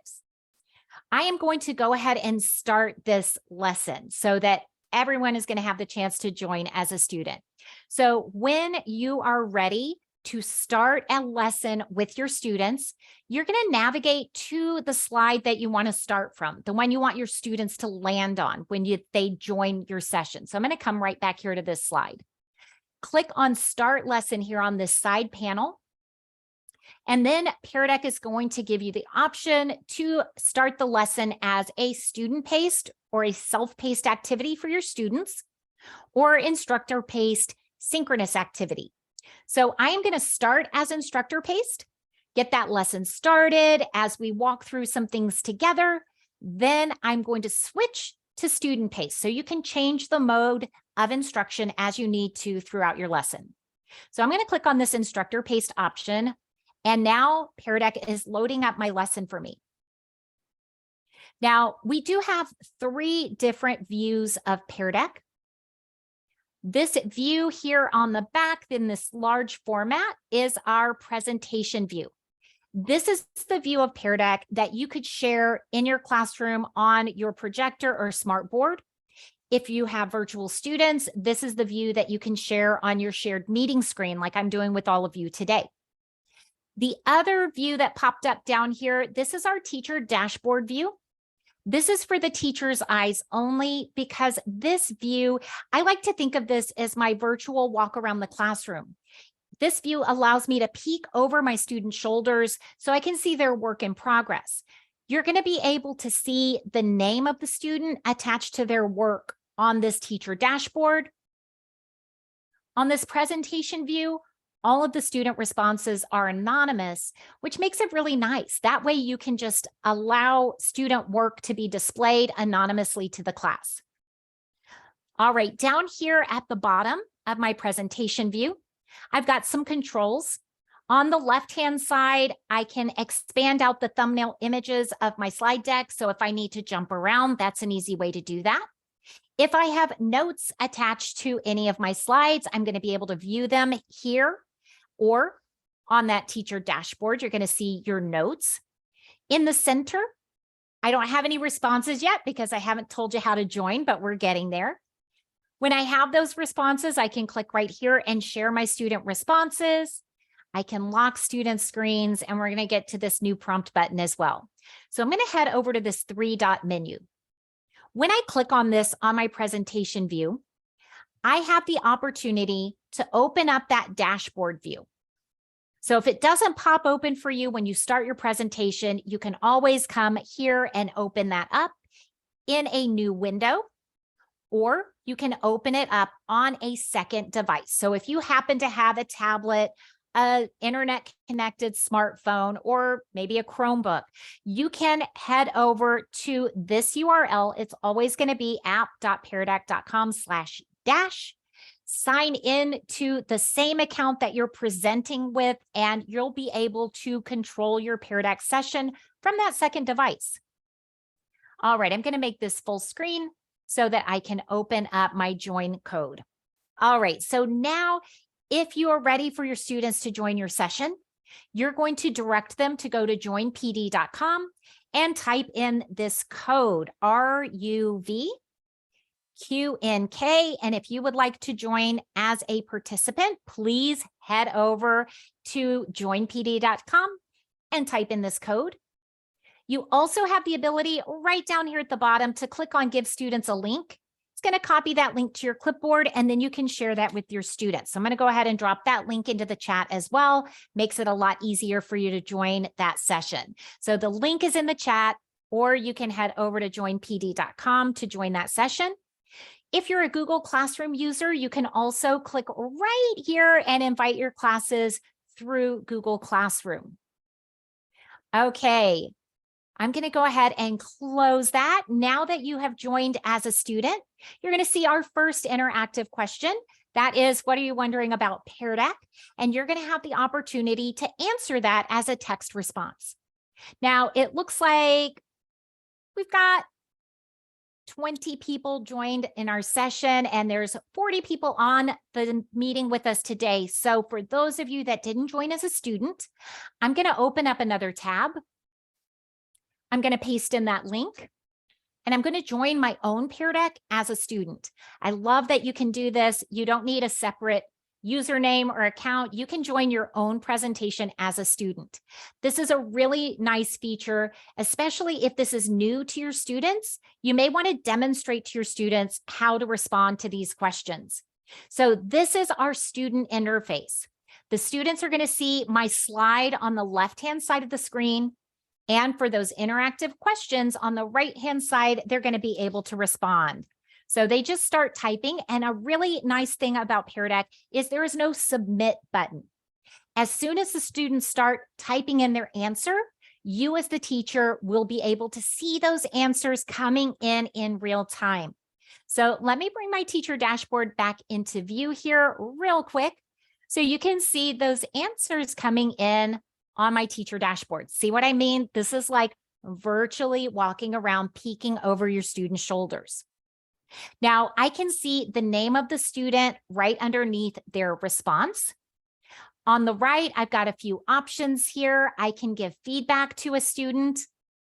I can star an answer. Starring answers is selecting answers that I want to share with the class. I can also come over here to the 3 dots and hide a response. So maybe a student has shared something personal, something that I don't want to display to the rest of the class. Or maybe there's a right or wrong answer and this student is spot on, and I don't want to reveal that to the rest of the class just yet. You can go ahead and hide those responses. Now, right down at the bottom of my teacher dashboard and down at the bottom of my presentation view, I do have a show responses button. And let me get back to my teacher or my presentation view. This show responses button is going to allow me to display these responses to my students. So I've got 3 that are selected. So how can my students get to the site quickly? The quickest way, the easiest way is to share that link with your students. Now, how is this used as formative summative? It was designed as a formative assessment tool. So we want to be able to see student responses in real time so we can adjust our teaching, maybe back up and reteach, or we've discovered that our students have mastered that content and they're ready to move on. All right, how well will this work for independent math lessons? You do have the ability, and I'm going to show you in a minute, how to change this over to student paced so students can work asynchronously at their own pace. So those are just 3 of the questions. On my teacher dashboard, let's bring that into view here real quick, and I'm going to change this to the grid layout so you can see a little bit more activity. If I remove that star, that answer is no longer being displayed. If I want to show a different answer, I can star other answers. So this allows me to guide that conversation. I can display some responses. We can have a conversation about those responses. If I remove or clear all of the stars, then all of the answers that have been provided are going to be presented here on my presentation view. All right, so let's go ahead and move on. I'm looking at your questions, and it looks like throughout our presentation, we're going to get some insight into these questions or wonderings here. So please bring these up again if you didn't get the answers you were looking for. Now, down here in the lower left corner, I'm going to move on to our next slide. Now, you've already seen a little bit of these different views, and we do have 3 views of Pear Deck. The student interface. That is what you're seeing if you joined as a student. That's what I'm displaying on my student view here. And your students are going to see the slide. If it's interactive, they're going to be able to respond to that slide. The presentation view is what you can display on that smart board or projector and display student responses anonymously. The teacher in this case has a tablet that they are looking at that teacher dashboard on. That's going to allow them to see all of the students' work, all of the student responses. All right, I want to move on to this one. We made this one together. It was a static slide that had no interactivity, and I added that draggable at the bottom so my students can respond to this prompt. Now I'm going to toggle over to my student interface here. So my students are going to see this check mark on the right-hand side of the screen, and they're going to be able to drag and drop it wherever they want to. Now, remember, we also added audio to this slide. So students are going to be looking down here in the lower right-hand corner for that headphone icon. Clicking on that is going to open up the audio player. They can click on it and have that audio read aloud. Now, just to the right of that audio, that headphone icon, you're also going to see a book and speaker icon. This is called Immersive Reader, another premium feature. An Immersive Reader is going to pull the text off of the slide and place it in Immersive Reader. So as a student, if I need some help reading this text, I can click on Immersive Reader. And it does a couple of things here. First of all, it pulls the text out, gets rid of any background noise. So if I need a clearer picture of that text, I'm going to be able to see that here. Down at the bottom, there's a play button. So the students can click on play and have that text read aloud. So a great tool for emerging readers, struggling readers, also good for our English language learners. So we can have that read aloud. We have some text preference options up here. So maybe I just need that a little bit bigger. I might have a font that helps me to read it a little bit better, or colored overlays might help. In the center, we also have some grammar options. Students can break down the words by syllable. They can color code the different parts of speech. They can even have those different parts of speech labeled. And then finally, probably my favorite part, under reading preferences, we can toggle on this line focus tool. So it's going to allow students to read through line by line. We can enable a picture dictionary. So if the student needs a pictorial representation of that word, they can grab that. And then finally, for my English language learners, we can translate the text into over 80 different languages. Students choose their preferred language, toggle on that document option, and now they've got that text translated. They can have that read aloud in that translated language. And right here at the top, they can toggle back to the original language. All right, so as a student, once I have come into Immersive Reader and I understand what's being asked of me, I can go up here to the top left and exit Immersive Reader. I'm right back on the slide, and now I can respond. So I'm going to put my response right here. All right, while I was demonstrating that, I was watching your responses coming in on my teacher dashboard. So I'm going to come over here to that presentation view. This is what I would have displayed to my students while they're responding. And when I'm ready, I can click right down here on Show Responses. Now, on these draggables and on our drawing slides, we have the overlay view. This is showing all of your responses on the same screen at the same time. I really like this as a means of getting a consensus in the class. Do we all have strong feelings? Or in our case, it's kind of scattered around. A lot of people are coming in over here on the right, but we've got a few people that are really excited about daylight savings time. Now, up in the top left, we can change our view. So we can go into that grid layout, which is going to show us every student response individually. The list layout, again, showing those individual student responses one at a time. Or I can go back into that overlay view to see all of your responses. All right, let's go ahead and move on to a different type of question. Which is the best dessert? This is a multiple choice option. So again, this is my presentation view, the view that I am displaying to my students. As a student, as a participant, you're going to be seeing those 4 choices here, and you can choose one. Very tough decision here. I would love to choose more than one, but you can only choose one on the multiple choice options. Now, as a teacher, I'm going to watch those responses coming in on my live class board. And when I'm ready to have a class discussion, I'm going to be able to display those responses. Now, this one doesn't necessarily have a right or wrong answer. Some people might think that there is a correct answer, but think about using this with your students when you want to do a check for understanding. So if you have presented a concept or you're reviewing some information and you want to do a quick check to make sure everybody is ready to move on, you can use this multiple choice option and get a really nice quick picture of whether or not your students are understanding that concept. Now, this one obviously doesn't have a right or wrong answer, but with those opinion questions, sometimes when you share the responses in front of the class, students are going to change. Maybe they want to pick the popular choice. So to prevent my students from changing their answer, I'm going to use this lock screens button here in the bottom of my toolbar.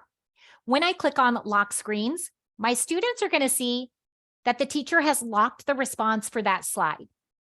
So when I show those responses, my students can't change their response right now.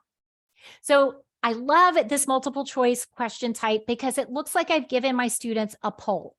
I can see that I've got 4 that chose cake.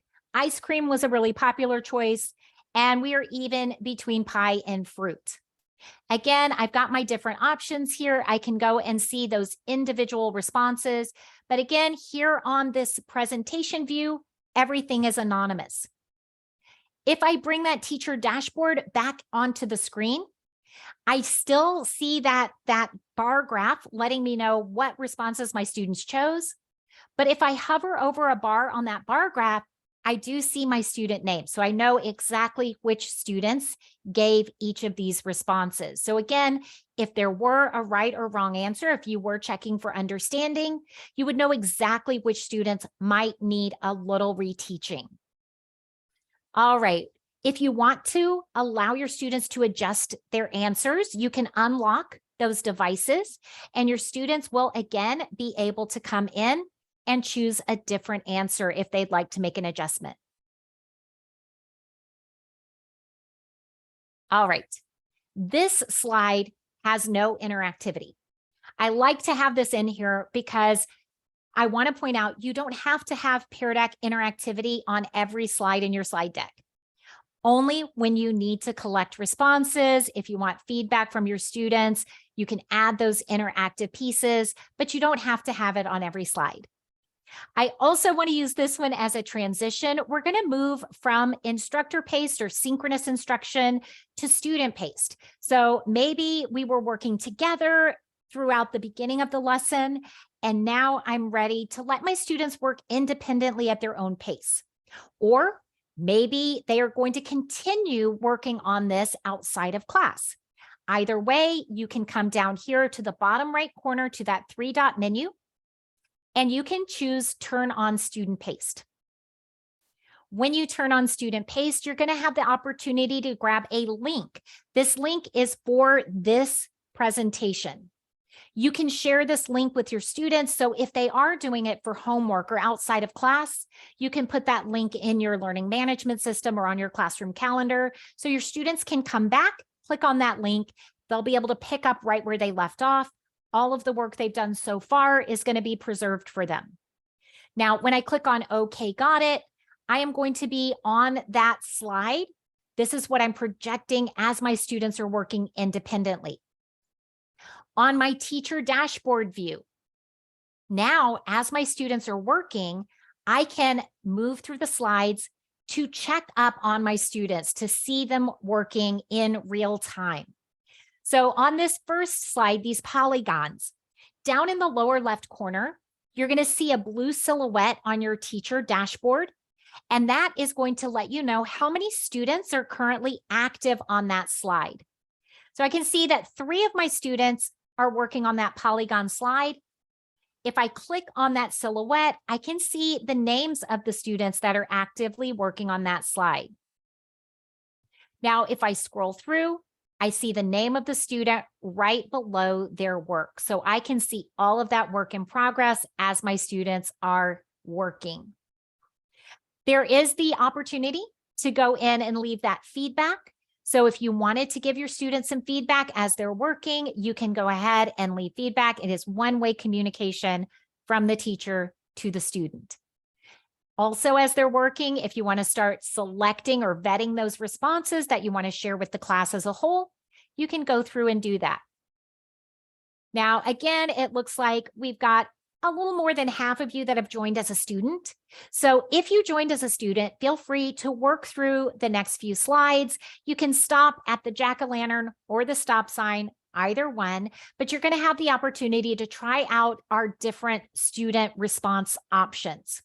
Now, if you didn't join as a student, I don't want you to miss out. So I'm going to toggle over to my student interface, and I'm going to just walk you through and demonstrate how these different slide types are going to look for your students. So this first slide is for my students to identify or find the polygons. I've got a definition of my polygons right up here, and my students are supposed to color the polygons. This is a drawing slide. Down at the bottom, I've got some drawing tools. I've got some different colors. So I can choose a color. I can choose a size for my tool, and I can come in here and I can color in those polygons. I can choose that highlighter if I want to. Maybe I'm going to make it a little bit bigger to make it a little easier to color in. For people that like more precision, you can choose that line tool and use those lines to outline those polygons. We also have a text option. So if the students need to drop in a text box, they can. They can apply color to that. They can move that around on the slide. All right, lots of fun. Drawing is very popular with all ages of students. I'm going to move on to the next question. This is a number response slide. Students are only going to be able to answer with a number. So as a student, I'm going to look and say, I think there's 280, let's say 289 candy corn in that jar.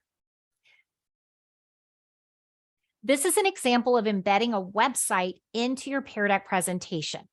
So when you're embedding a website, this is a really nice way to use it with YouTube. You can also embed maybe a Google document, a form, a database article. So any website that you want your students to be able to engage with within your Pear Deck presentation. So I've got a video in here. My slide is here on the left. My students can expand that out if they need to. I've got some questions I want my students to have at the top of their mind when they're watching the video. And the student can click play and watch that video. They've got those questions here on the left that they're keeping in mind. Now, when they get finished watching that video and they move on to the next slide, we've got a question based on the video. So what is inside the popcorn kernel? It's water and starch, if I remember correctly. Now, this is a little bit of a trick here. I added the answer choices on the slide, and they're here on the right-hand side as well. And I did that because I want those answer choices to be read aloud for my students that are using Immersive Reader. Remember, Immersive Reader is pulling the text off of the slide. So because I added those answer choices here, my students are going to be able to see and have those answer choices read aloud here in Immersive Reader. Immersive Reader is not going to read aloud those answer choices on the right-hand side. And I think I just closed out my student interface here.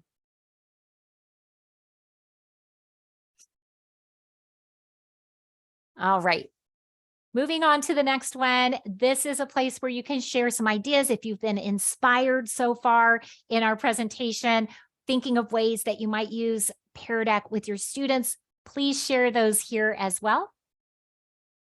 And then we've got a fun slide. I like to have a fun slide, or maybe fun is not the right word, but just a slide that students can kind of play around with as they get finished, as we're waiting for everybody else to finish the work. So this one, a little past Halloween, but I've got a jack-o'-lantern here that my students can decorate however they want to. You could also use this to have your students disguise a turkey, decorate a snowman, lots of great options there. Again, on that drawing slide, so versatile, lots of things you can do with it. The next slide is another example of embedding a website. So we've got our Pear Deck homepage embedded here. And then we have this stop sign. This works really well with our students. If you have a point in your slide deck that you want your students to stop, they usually don't go past that stop sign. So I am on that stop sign as a student, and now I'm going to come back to my teacher dashboard and check in and see if we are ready to come back together as a whole group. So as I am looking through the slides, I can see all of my student responses coming in. And I can see that a lot of my students have made it to that jack-o'-lantern and beyond. So we are ready to come back together in synchronous instruction. Down here in the bottom right-hand corner, I'm going to click on Stop Student Paced Mode. And when I stop student paced mode, my students are all going to land on whatever slide I've selected on my teacher dashboard. So let's go ahead and look at these responses. Share an idea you have for using Pear Deck. All right. Independent guidance for math lessons. Love that idea. You can use that student-paced deck to let your students move along at their own pace, working with students that need reteaching. Use the answers from students as extra credit. I love that idea. Definitely, right here. This does draw out those students that they don't want to interact. They don't want to speak out in front of the class for whatever reason. So you give them a safe way to be able to share.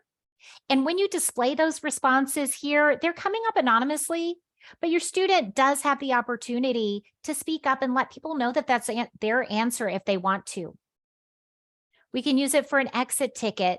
I'm glad you brought that up because that is one of the easiest entry points to using Pear Deck.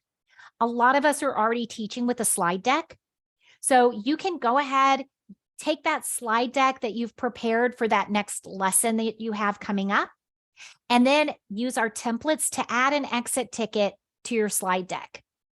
That way you can have an easy entry, you have one interaction, and you can kind of try things out and see what you think. Oh, phonics lessons with independent work. That just came through in the chat. Yes, I love that. Check in throughout the lesson to see if there is any misconception or misunderstanding. Now, with this one in mind, I want to jump into one more thing here. So I'm going to go hide those responses. I want to head back to this number response. All right, so this one, estimating how many pieces of candy corn are in the jar. Love this as a box and whisker plot. I was a math teacher, was always trying to find a good example of a box and whisker plot. But with Pear Deck, we've got real examples ready to go. So I've got my highest guess right here and my lowest. I've got my range and I have my median answers. So I've got lots of data here.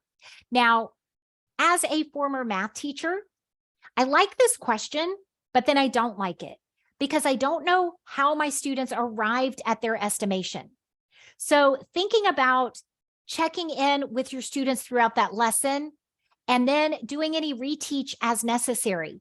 If you're ever inspired during your lesson to reteach or extend on that learning, you do have this new prompt button here in the bottom toolbar. What that's going to do is allow you to add another interactive question into the slide deck that's already in progress. When I click on new prompt, I am going to be able to choose any of these slides to pop them right into my lesson. So I want to know what my students were thinking, how they arrived at that estimation. So I'm going to just use this real general, please write a response. And now I'm going to ask my students to respond. How did they come up with that answer? So I, as a student, I'm going to say, I just counted as many as I could see. Mary Ellen, there was a question in the chat about Yes. if you could see the history of the student's work. Do you mean if a student deletes their answer or changes their answer? Well, just a history of anything that they've done, you know, as they're on it is once the Pear Deck is closed, do you lose their okay. work? Yes, we are going to get to that here in just one moment. All right, so I have just popped this in that active session because I wanted to extend on that learning, that lesson. I wanted to get more information from my students. So now let's address that question. All right, so we have gone through this. Let's pretend we have covered all of this. It is time for that class session to end. I do want to look at some of our responses here. Love your work. One thing to note here, as you are showing those responses, your students are able to continue drawing in real time. So some teachers like to lock in presentations when you have that drawing slide, because students really like to see their drawing happening in real time. Right down here at the bottom, I already showed you how to lock in student responses, but if you click and hold, you can set up a timer for your students so they know exactly how much time they have left to respond. And you can do that on any of our response slides. So I just wanted to show you that real quick. It's going to count down. So as a student, I can come in here and I can continue like decorating this and drawing on it until that countdown timer gets to 0. And I'm automatically going to be locked in to my drawing here or my response. All right. I was a middle school teacher, and it was really important for me to be able to lock in those responses, particularly on those drawing slides, or to be able to give them some time, let them know how much time they had left to finish their work. All right, now let's talk about these artifacts of learning. Or are we going to be able to see this information when that session is over? Down here in the lower right-hand corner, when you've come to the end of your session, come to the end of that lesson, you can click on End, and you're going to be prompted to name that session and end it.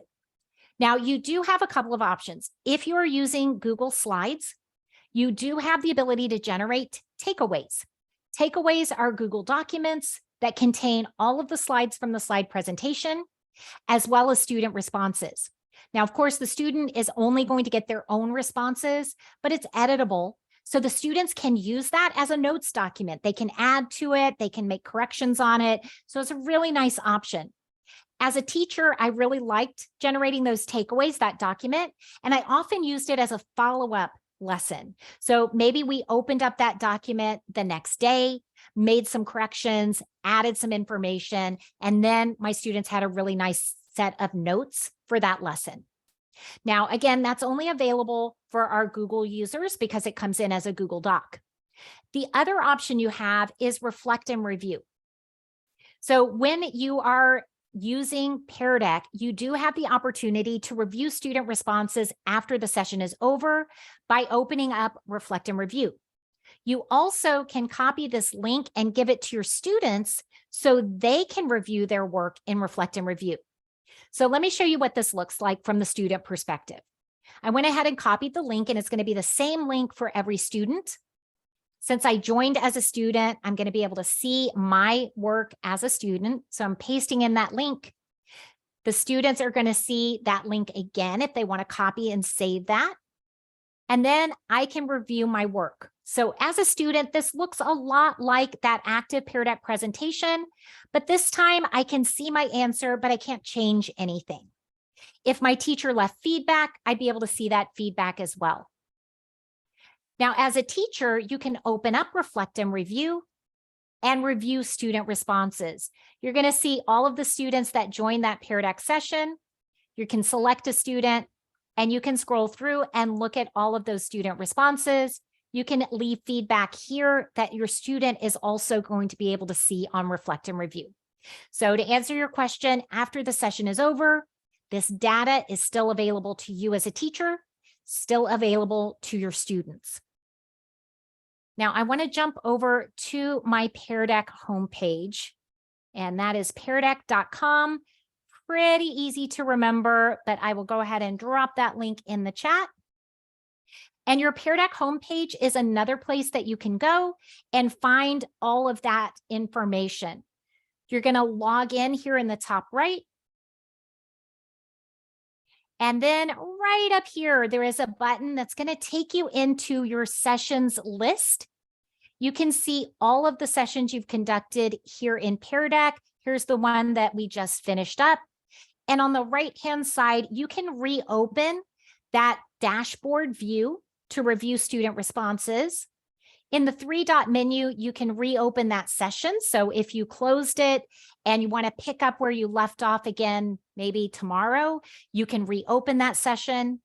You can rename it, archive it, and here you can open up the Reflect and Review from your sessions list as well. All right. Going up to the top right-hand corner, if you click on your name and go to My Account, this is where you can see what type of account you have, and we have a button to our settings. So here are all of your settings options, and these options do need to be toggled on prior to starting your session for them to be available to your students. All right, we went right down to the wire on this session. Thank you so much for joining me. Was there any question in the chat that I missed?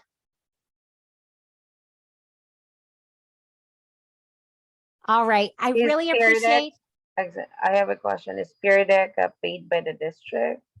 Is Pear Deck what? Paid by the district? Paid by the district? It can be. There is a free version of Pear Deck. There is a paid version of Pear Deck. You can buy it as an individual teacher, or your district can purchase it. So you would have to check with your district to see if that's something that has been purchased. Okay. Yeah. Thank you right. very much. We're going to give you a little breather, Mary Ellen, so that you can get a drink of water before you start our next session with us in 5 Yes. minutes. All right, I'm going to go ahead and pause my video, and I'll be back in about 4 minutes. Thank you.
All right, we'll give it another minute here so that everybody that wants to join this session can get over here. I'm so excited. There's a lot of people that want to learn about GoGuardian. This is great.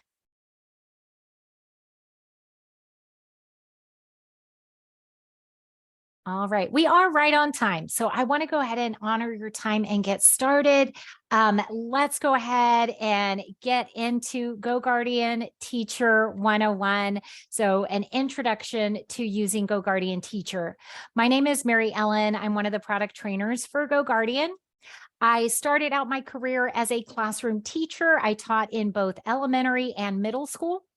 I also worked as a librarian in pre-K all the way up to seniors in high school. So I really enjoyed my time as librarian and made the transition to technology specialist. So I was managing hardware, deploying software, providing support and training for all of those resources. And I'm really happy to be here to share GoGuardian Teacher with all of you today. Now, my objective for this training is to give you an overview of GoGuardian, let you know what it can do with you, for your students. I want you to feel confident and comfortable. If you are somebody that does have access to GoGuardian, I want you to feel like you are ready to start using these different features with your students. Now, I am going to go through and show you what GoGuardian can do in my demo environment. And I'm going to give you some use cases for the different features that I'm showing you to hopefully get you to start thinking about the ways you might like to use these features with your students in your classes. Now, I do have a document I want to share with all of you. I have a notes document right here that I'm going to drop into the chat. When you click on that link in the chat, it's going to open in template preview. If you want your own copy of this notes document, just click on Use Template in the top right corner. You'll have your own copy.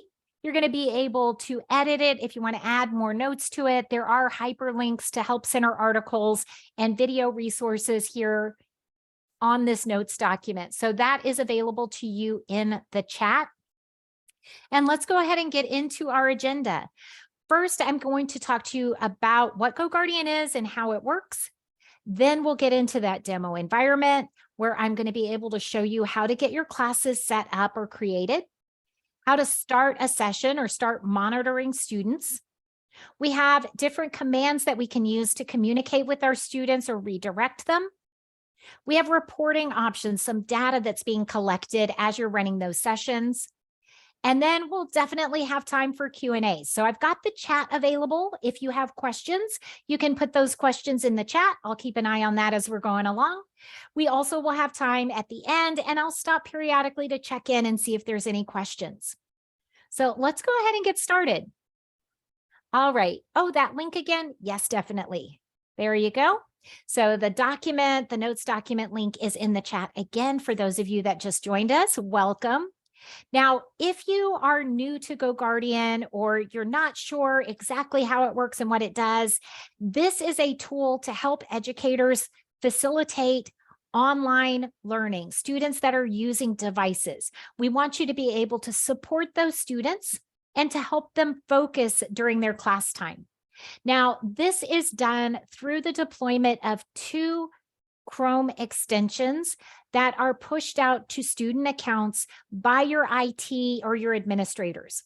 So as a classroom teacher, you don't have to worry about deploying this out to your student accounts. That's going to be taken care of for you. As a classroom teacher, and I know a few people just joined, so I'm going to push that notes document out one more time.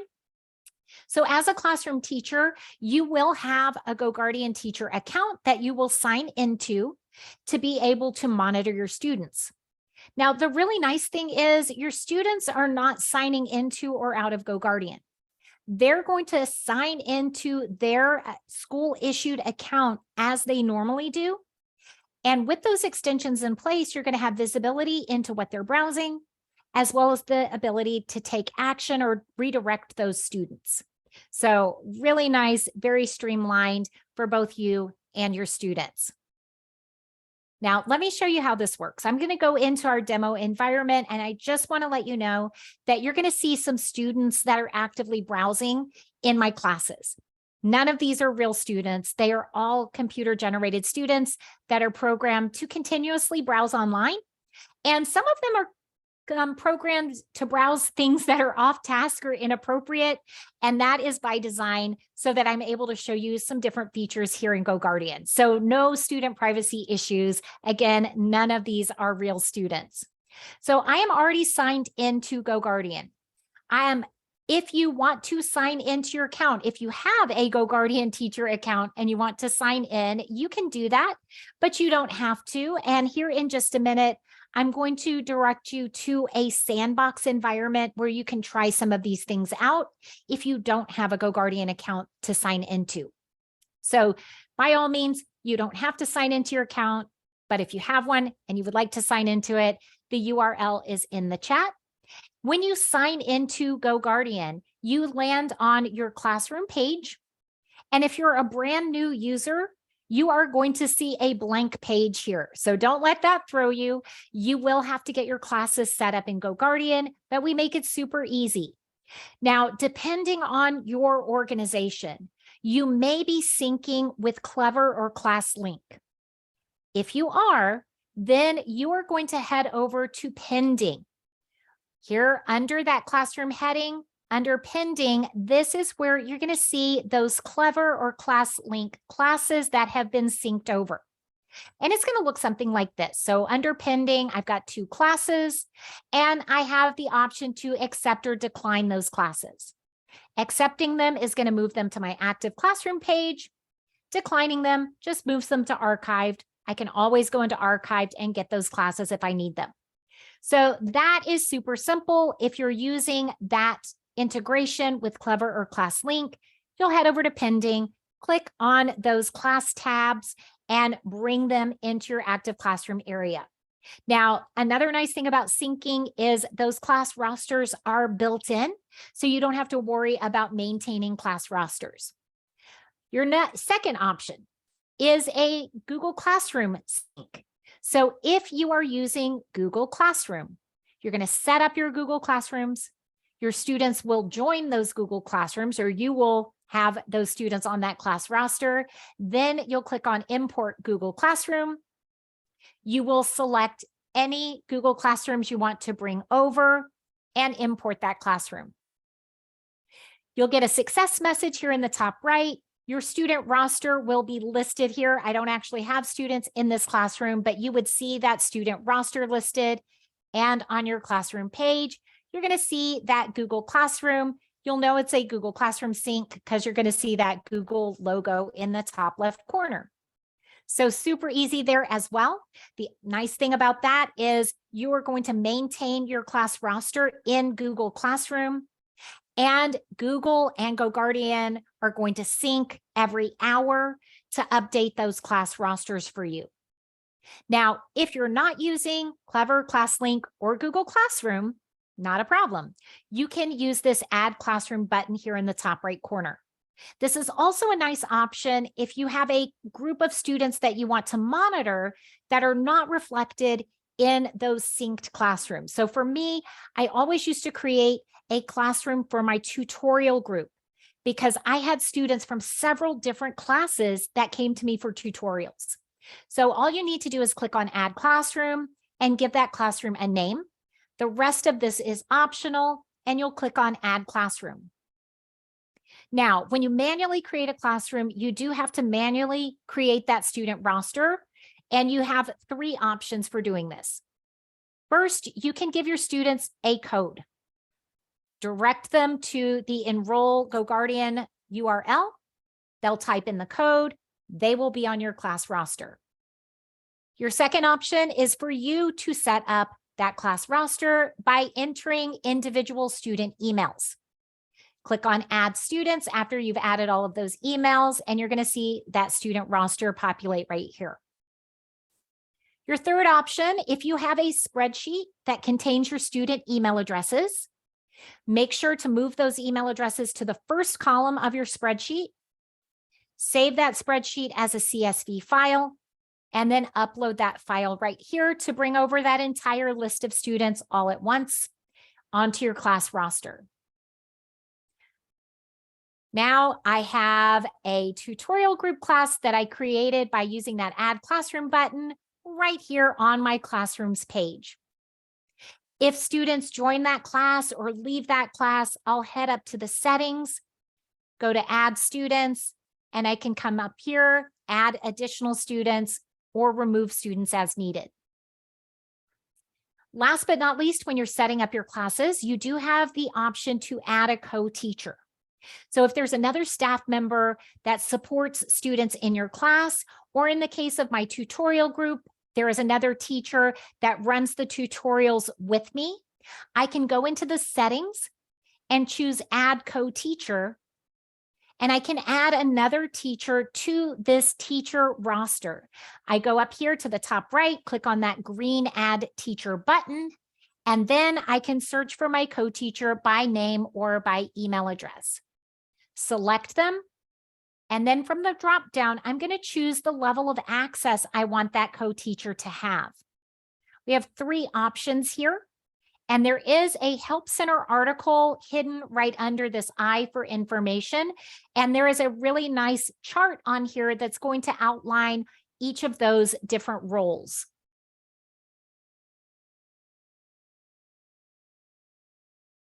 Here we go. So we've got our helper, teacher, and owner. You can see what each of those roles can and cannot do. When you've determined the most appropriate level of access for your co-teacher, you can head back over, select that role, and add that co-teacher. I'll always know who has access to my classes. And after I add a co-teacher, that person will now have this class tile on their classroom page. So Kayla, my co-teacher, will now have this tutorial group tile on their classroom page. Either of us will be able to start that class. Both of us will be able to jump in and monitor those students. All right, any questions about setting up classes?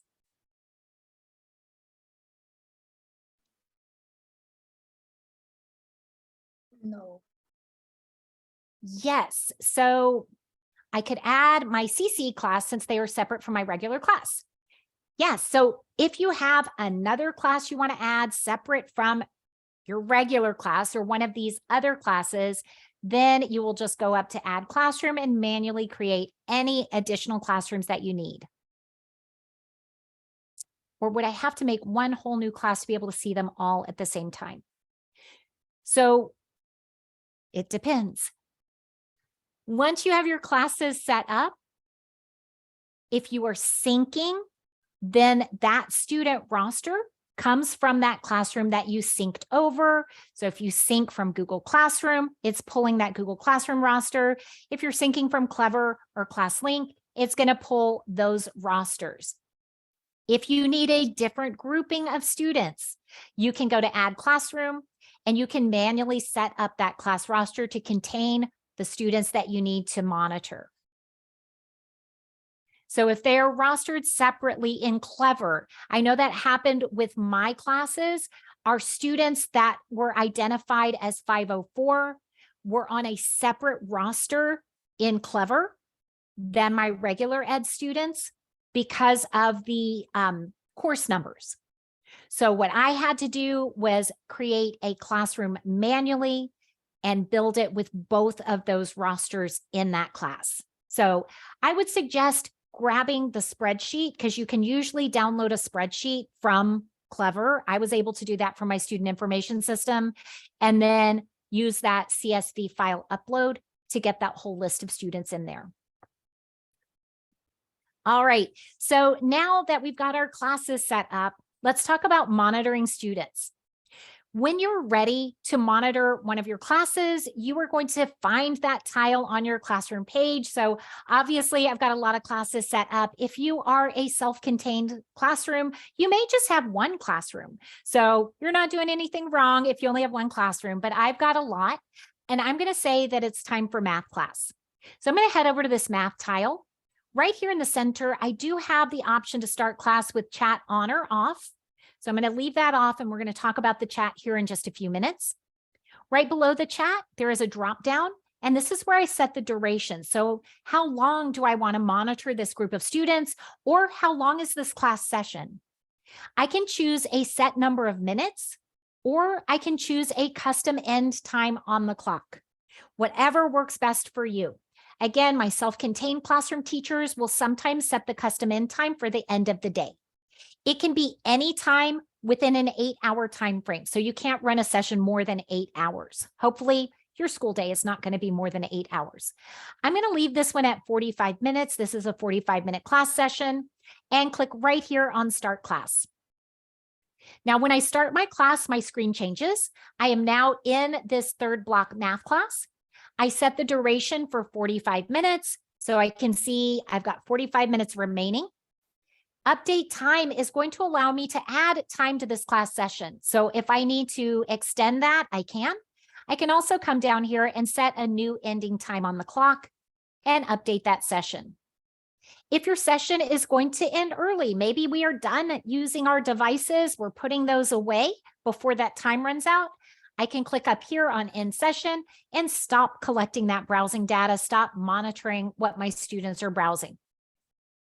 Now down here in the larger part of my screen, I see tiles. Each of these tiles represents a student on my roster. So remember that student roster? Well, here they are as tiles on my screen.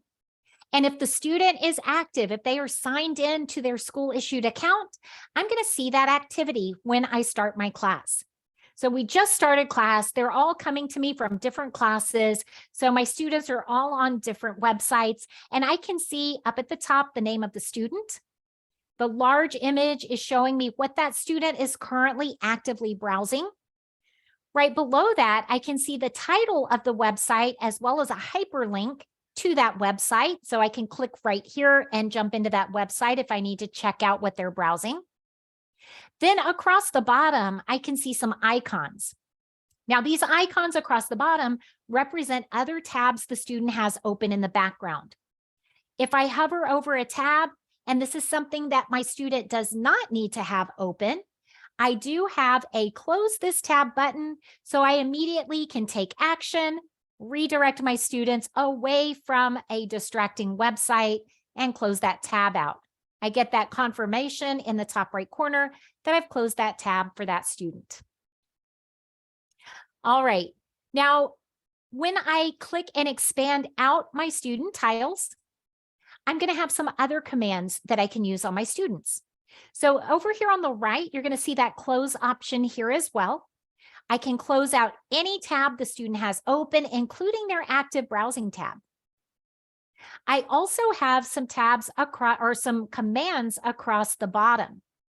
Now, starting from the left, we have the ability to exclude a student. This means I no longer want to monitor what that student's browsing during my class session.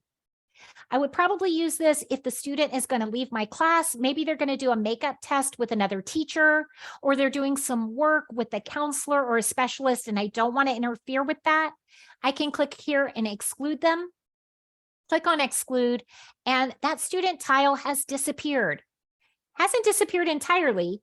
They are still on my class roster, so I can see that student tile right down here at the bottom.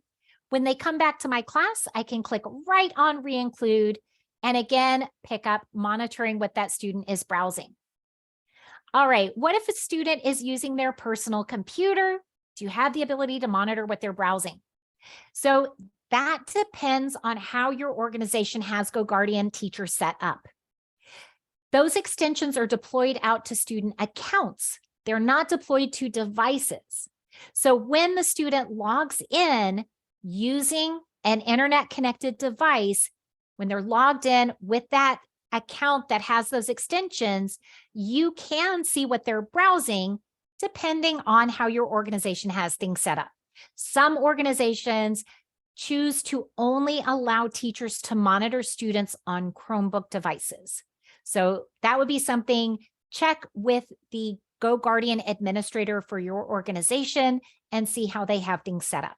So it is possible to see students on other devices, on MacBooks, on PCs, on laptops, as well as on Chromebooks. Great wondering there. All right, so let's go ahead and expand out that tile one more time. We just looked at exclude student. The next option we have is to open a new tab. So we already closed a tab. Maybe the student needs a new tab opened. I can click on open new tab and I can type in or paste in a URL right down here and click open tab. Or I can go to that drop-down menu, and this is going to show me tabs I've recently opened for students in this class. If the tab they need is here, so maybe they need this Khan Academy, I can open that up. And I am redirecting that student. That tab is now going to become their active browsing tab. And the other tab was just pushed down on the list of other tabs they have open. All right, next up to the right of open new tab, we do have the ability to lock the student's device or disable browsing for that student. When you click on lock device, you do have the ability to message that student.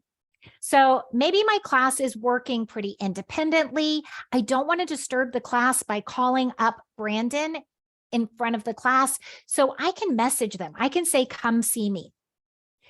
And maybe it's time for small group. So they were busy working. They didn't realize that their small group had come up.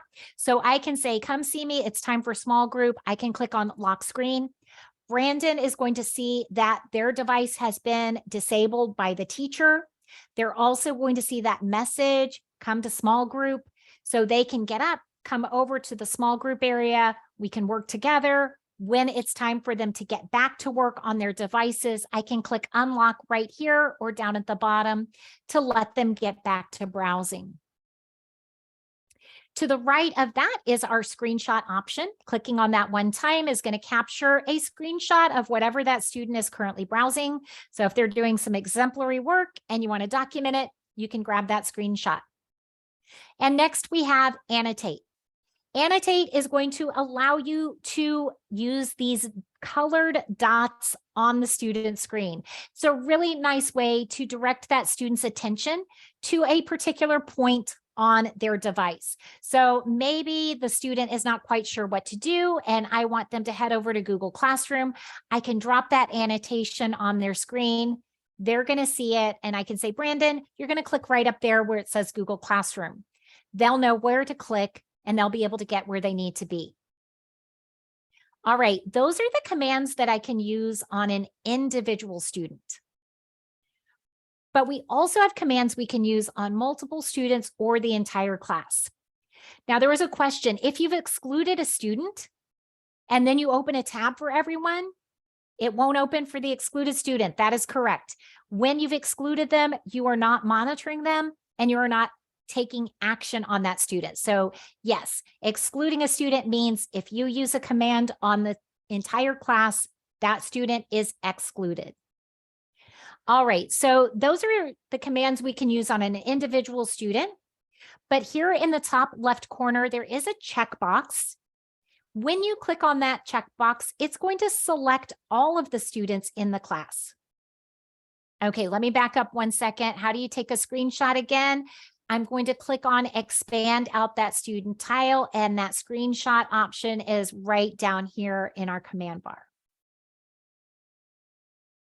Pause one more time. I see a lot of my students disabling GoGuardian. How are they able to do that? What can I do? Again, we do have a specific set of instructions for setting up GoGuardian in your organization.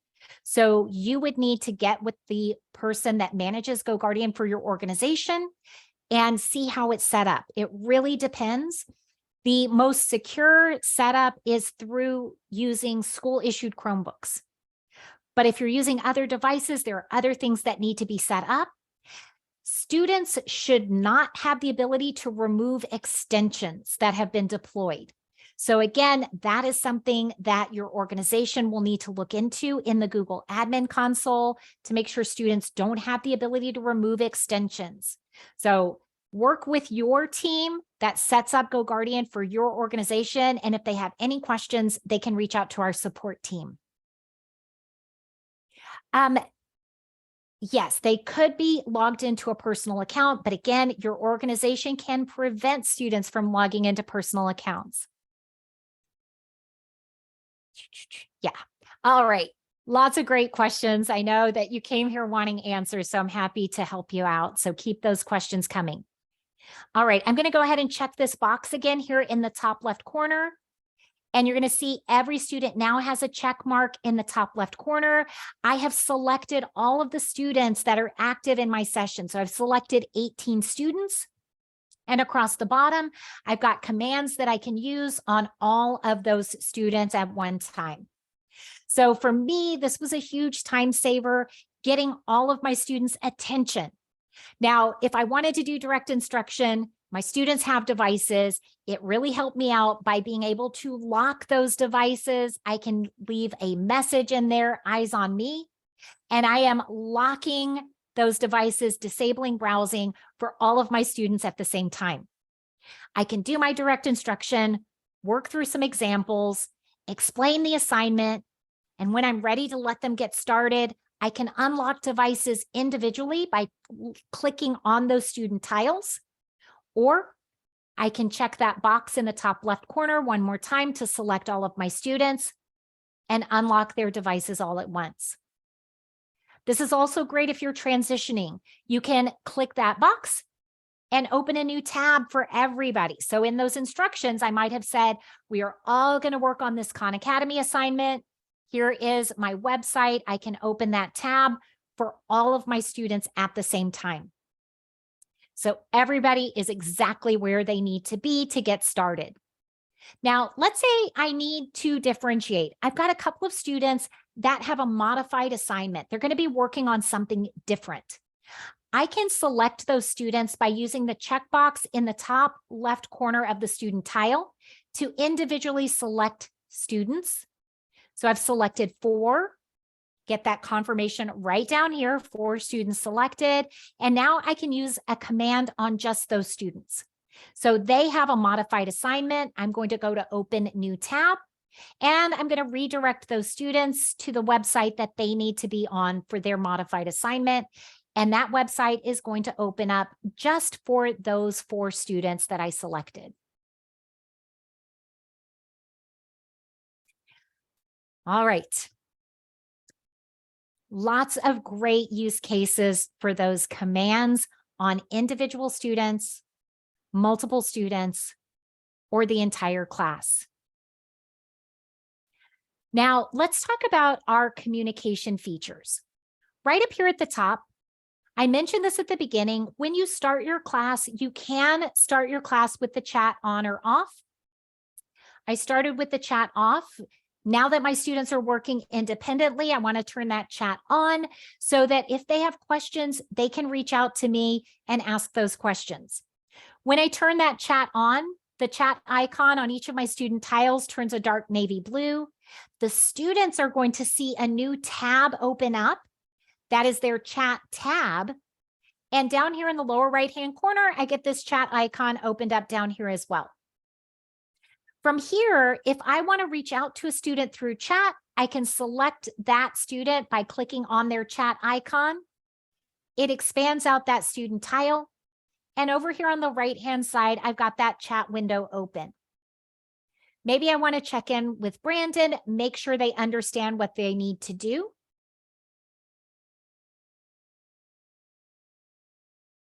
I can type in my message. We even have emojis we can add, and I can send that out. When I send out the message, the student is going to get a notification that their teacher has sent a message. They can open up and view that message, and I'm going to see that activity coming up on my screen here. So I see that Brandon has that chat tab open, and then they can reply back, and I'm going to see that activity coming in both on their activity here on the left and over here on the right-hand side. So it looks like Brandon's doing all right. I can message them back, but I see that they have already navigated away from the chat. So I'm going to just go ahead and close out that student tile, brings it right back here in line with everything else. All right, the chat is available for one-on-one chatting. One teacher, to one student, the student to the teacher. It can be initiated by the student or by the teacher. If you have a co-teacher, either of you will be able to chat with that student. They're going to be able to see those messages coming in from the co-teacher and from you. So they will know the message is from the co-teacher because they're going to have the initials of the person that sent the message. So they'll be able to figure that out. Oh, love that. Charlotte said, the good thing about this is I can type in the box for my students who can't keep up with typing. Love that idea. So if there is some typing that needs to be done, what a great idea. You can go ahead and put that text into the chat. Then the student just needs to copy paste it. Thank you for that tip. All right. So that is chatting from the student tile. Now in the lower right-hand corner, we also have a chat icon down here as well. If you click on that one, it's going to open up a right side panel. And I kind of like this view better because when I have this right side chat open, I still have visibility to see what all of my students are browsing here on the left.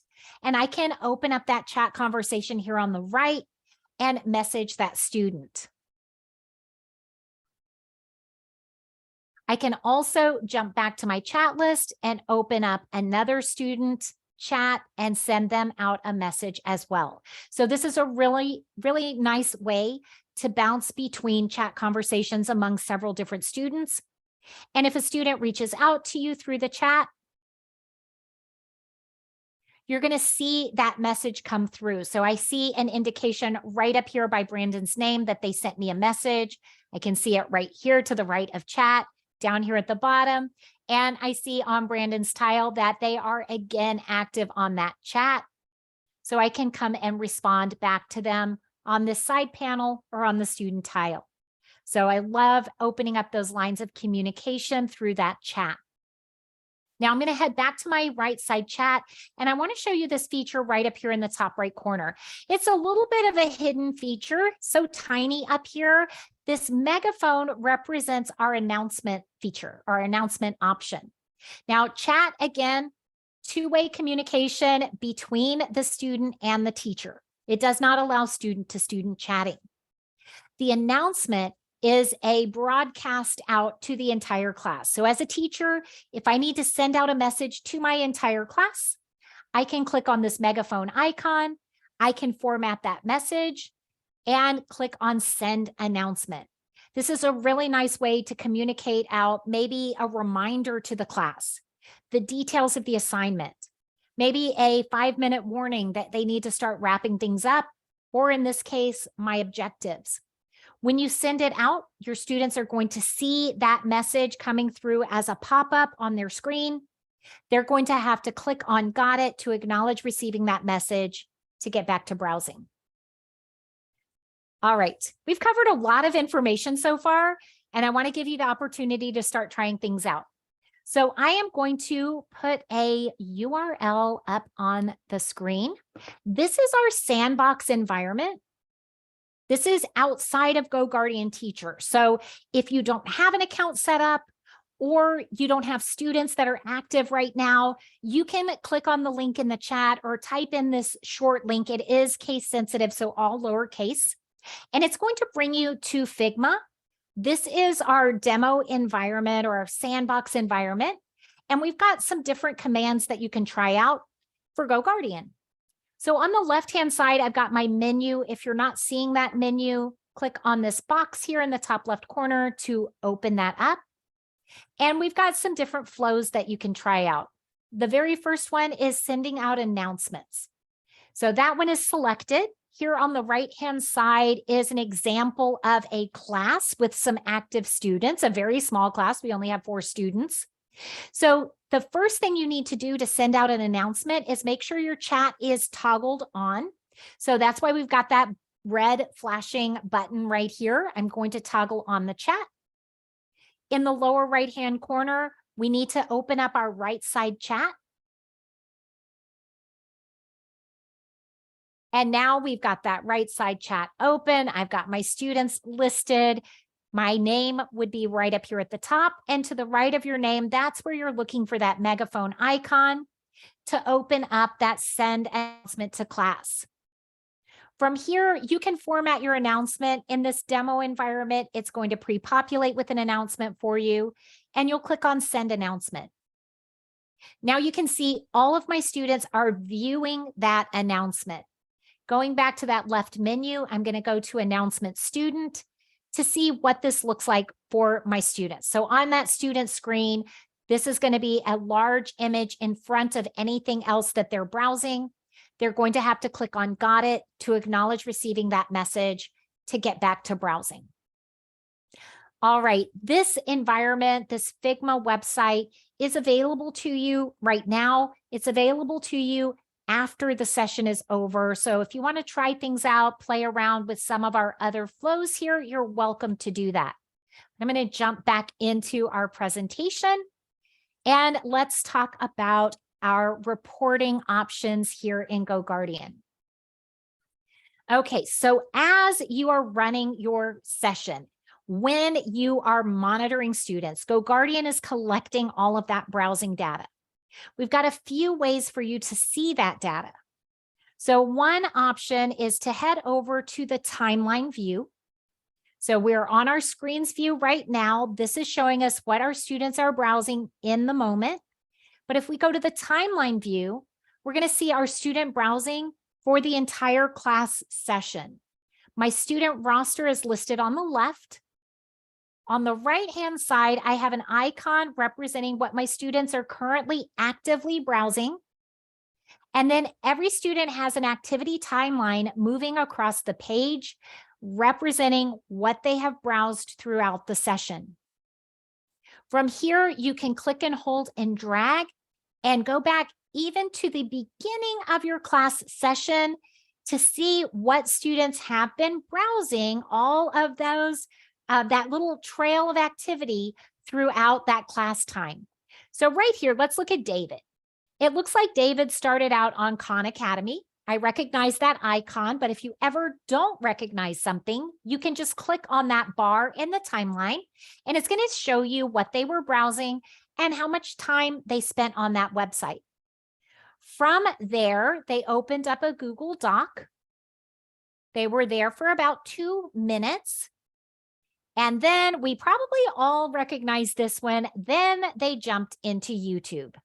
Clicking on that, I can see that they were listening to Justin Bieber for a minute.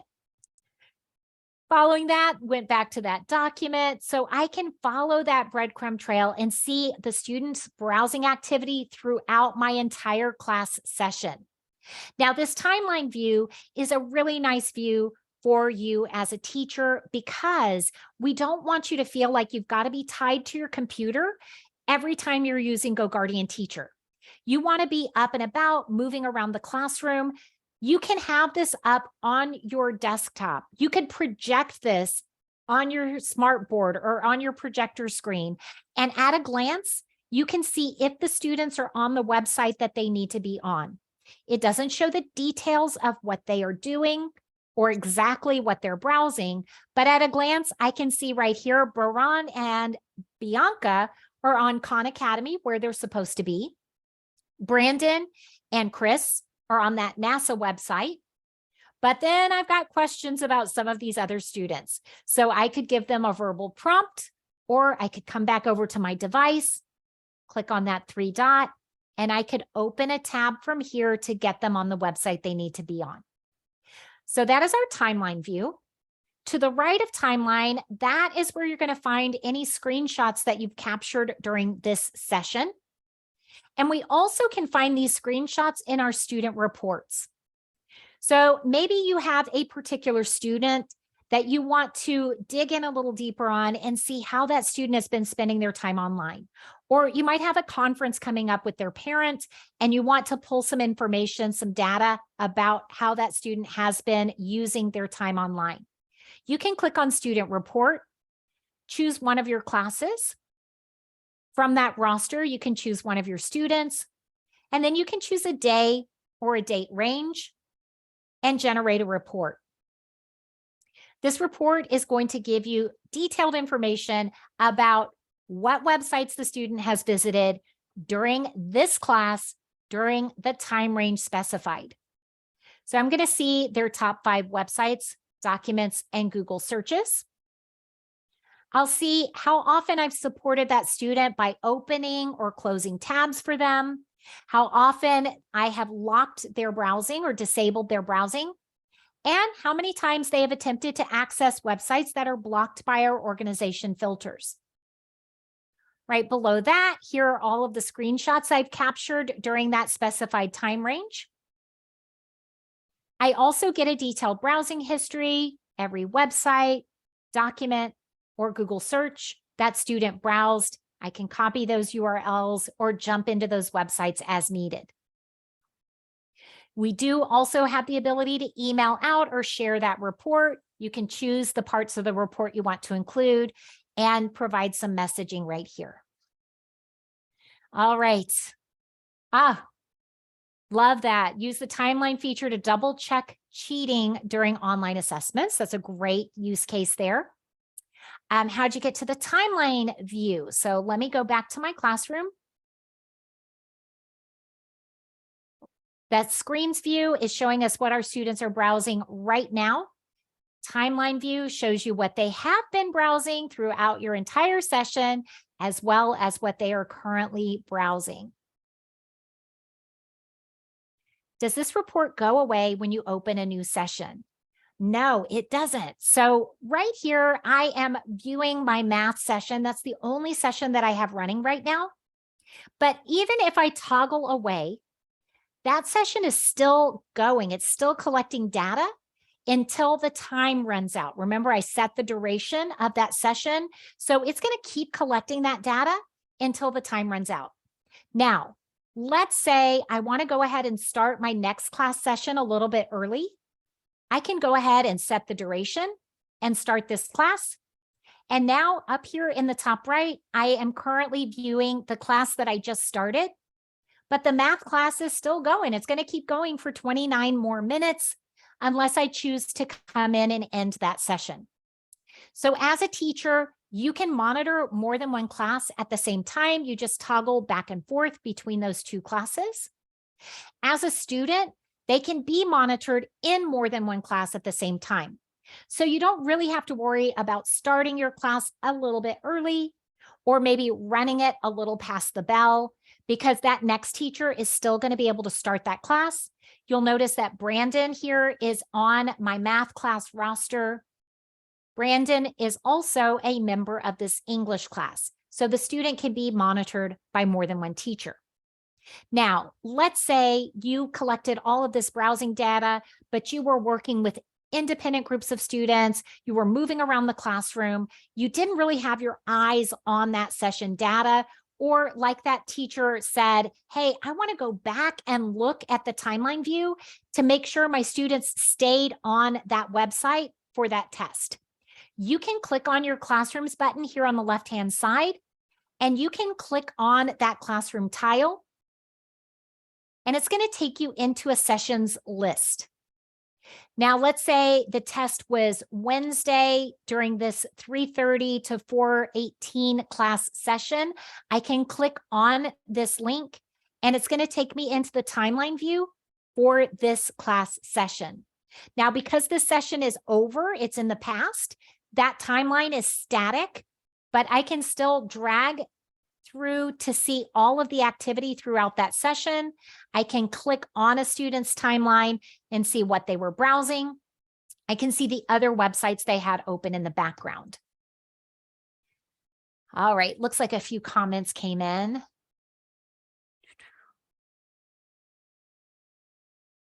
Yes, it does work with PCs.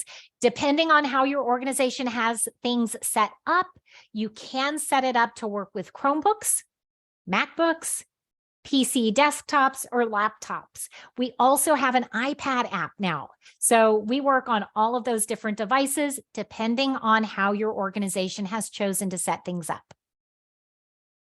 All right. Now, we do have a little bit more time left. So I would love to show you one of my very favorite features.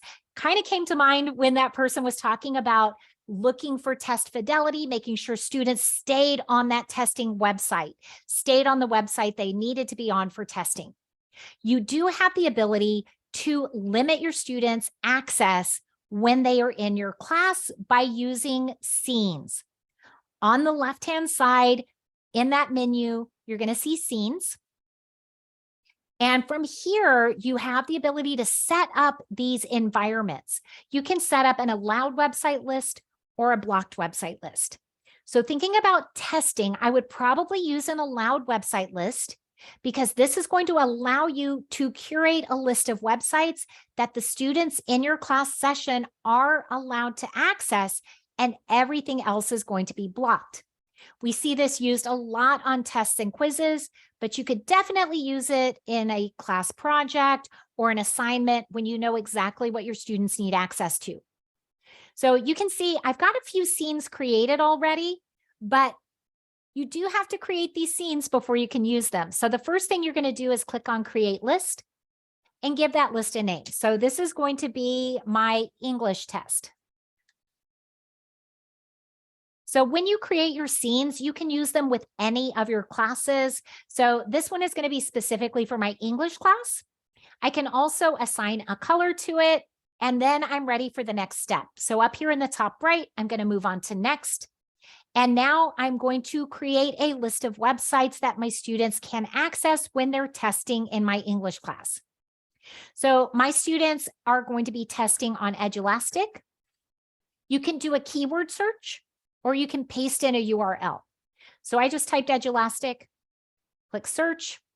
I've got a couple of results here at the top. I'm going to add both of those to the list of allowed websites.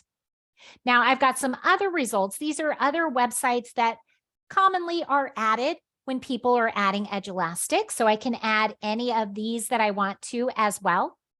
And then you do have the ability to automatically open these for your students. So this is going to be that auto open tab for your students when that scene is in place. So let's automatically open a couple of those. I also have a Google form I want to open. Paste in the link to the form and search. There is my form. I'll add that, and let's automatically open that as well. GoGuardian is suggesting that maybe I want to allow them to sign into their Google account just in case they need to access that form.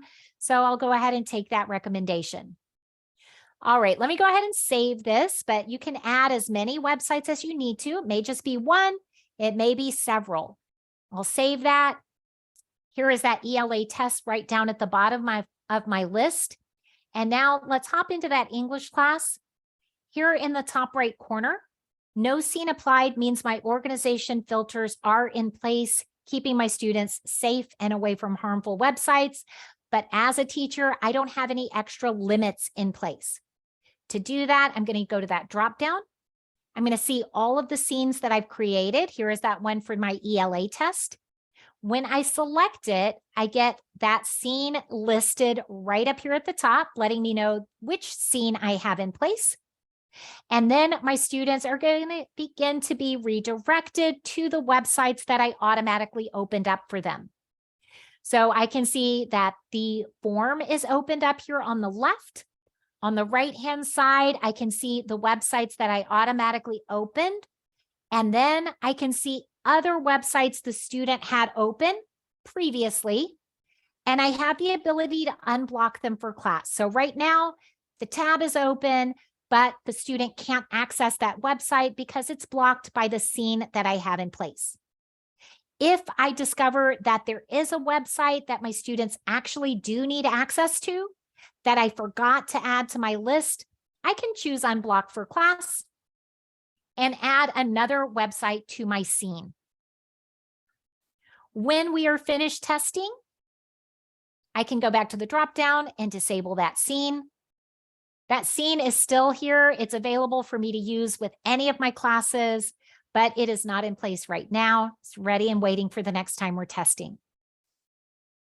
All right, looks like a couple of questions came in. Can you push out a website and then enter a session code for all of the students? Oh, good question. So what I would probably do is put, like the suggestion came through about students having a hard time typing, maybe go ahead and put that code in the chat. I don't think you're going to be able to sign in for those students, but you could try to sign into code.org and then copy the URL after you've signed in and paste it. I don't know if that would automatically sign your students in. Can you add to the allowed list in real time? Yes, you can. So that is what I just did here.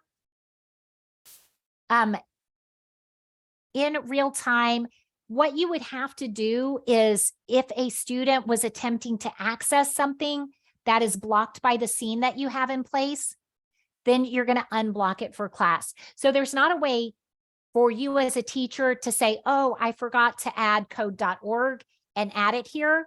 You'd have to have a student attempting to access it, and then you can choose unblock for class and add that to the scene that you have in place. All right. So we also have under our scenes, the blocked website list. And this is kind of the opposite.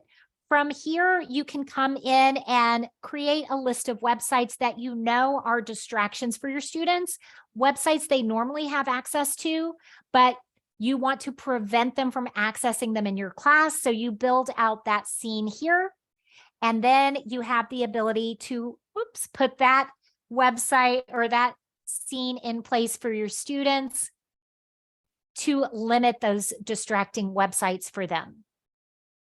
Now, when you have that scene in place, you're going to have the ability to block things out for your class. So if you see your students on something that is distracting or off task, you can choose to block that website for your class, and it's going to block it out for all of the students, adding it to that scene, that list. All right, let's see. If you assigned a test using a link on their Canvas, would that be the only thing open in your scene?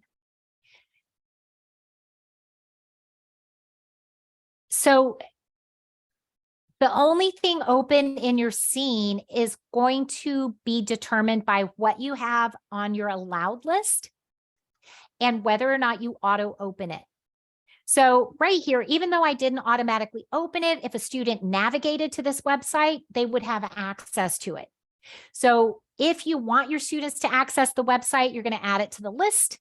If you don't want them to access it, you don't. Now with Canvas in mind, if you want them to have access to Canvas, you're going to have to go ahead and allow Canvas.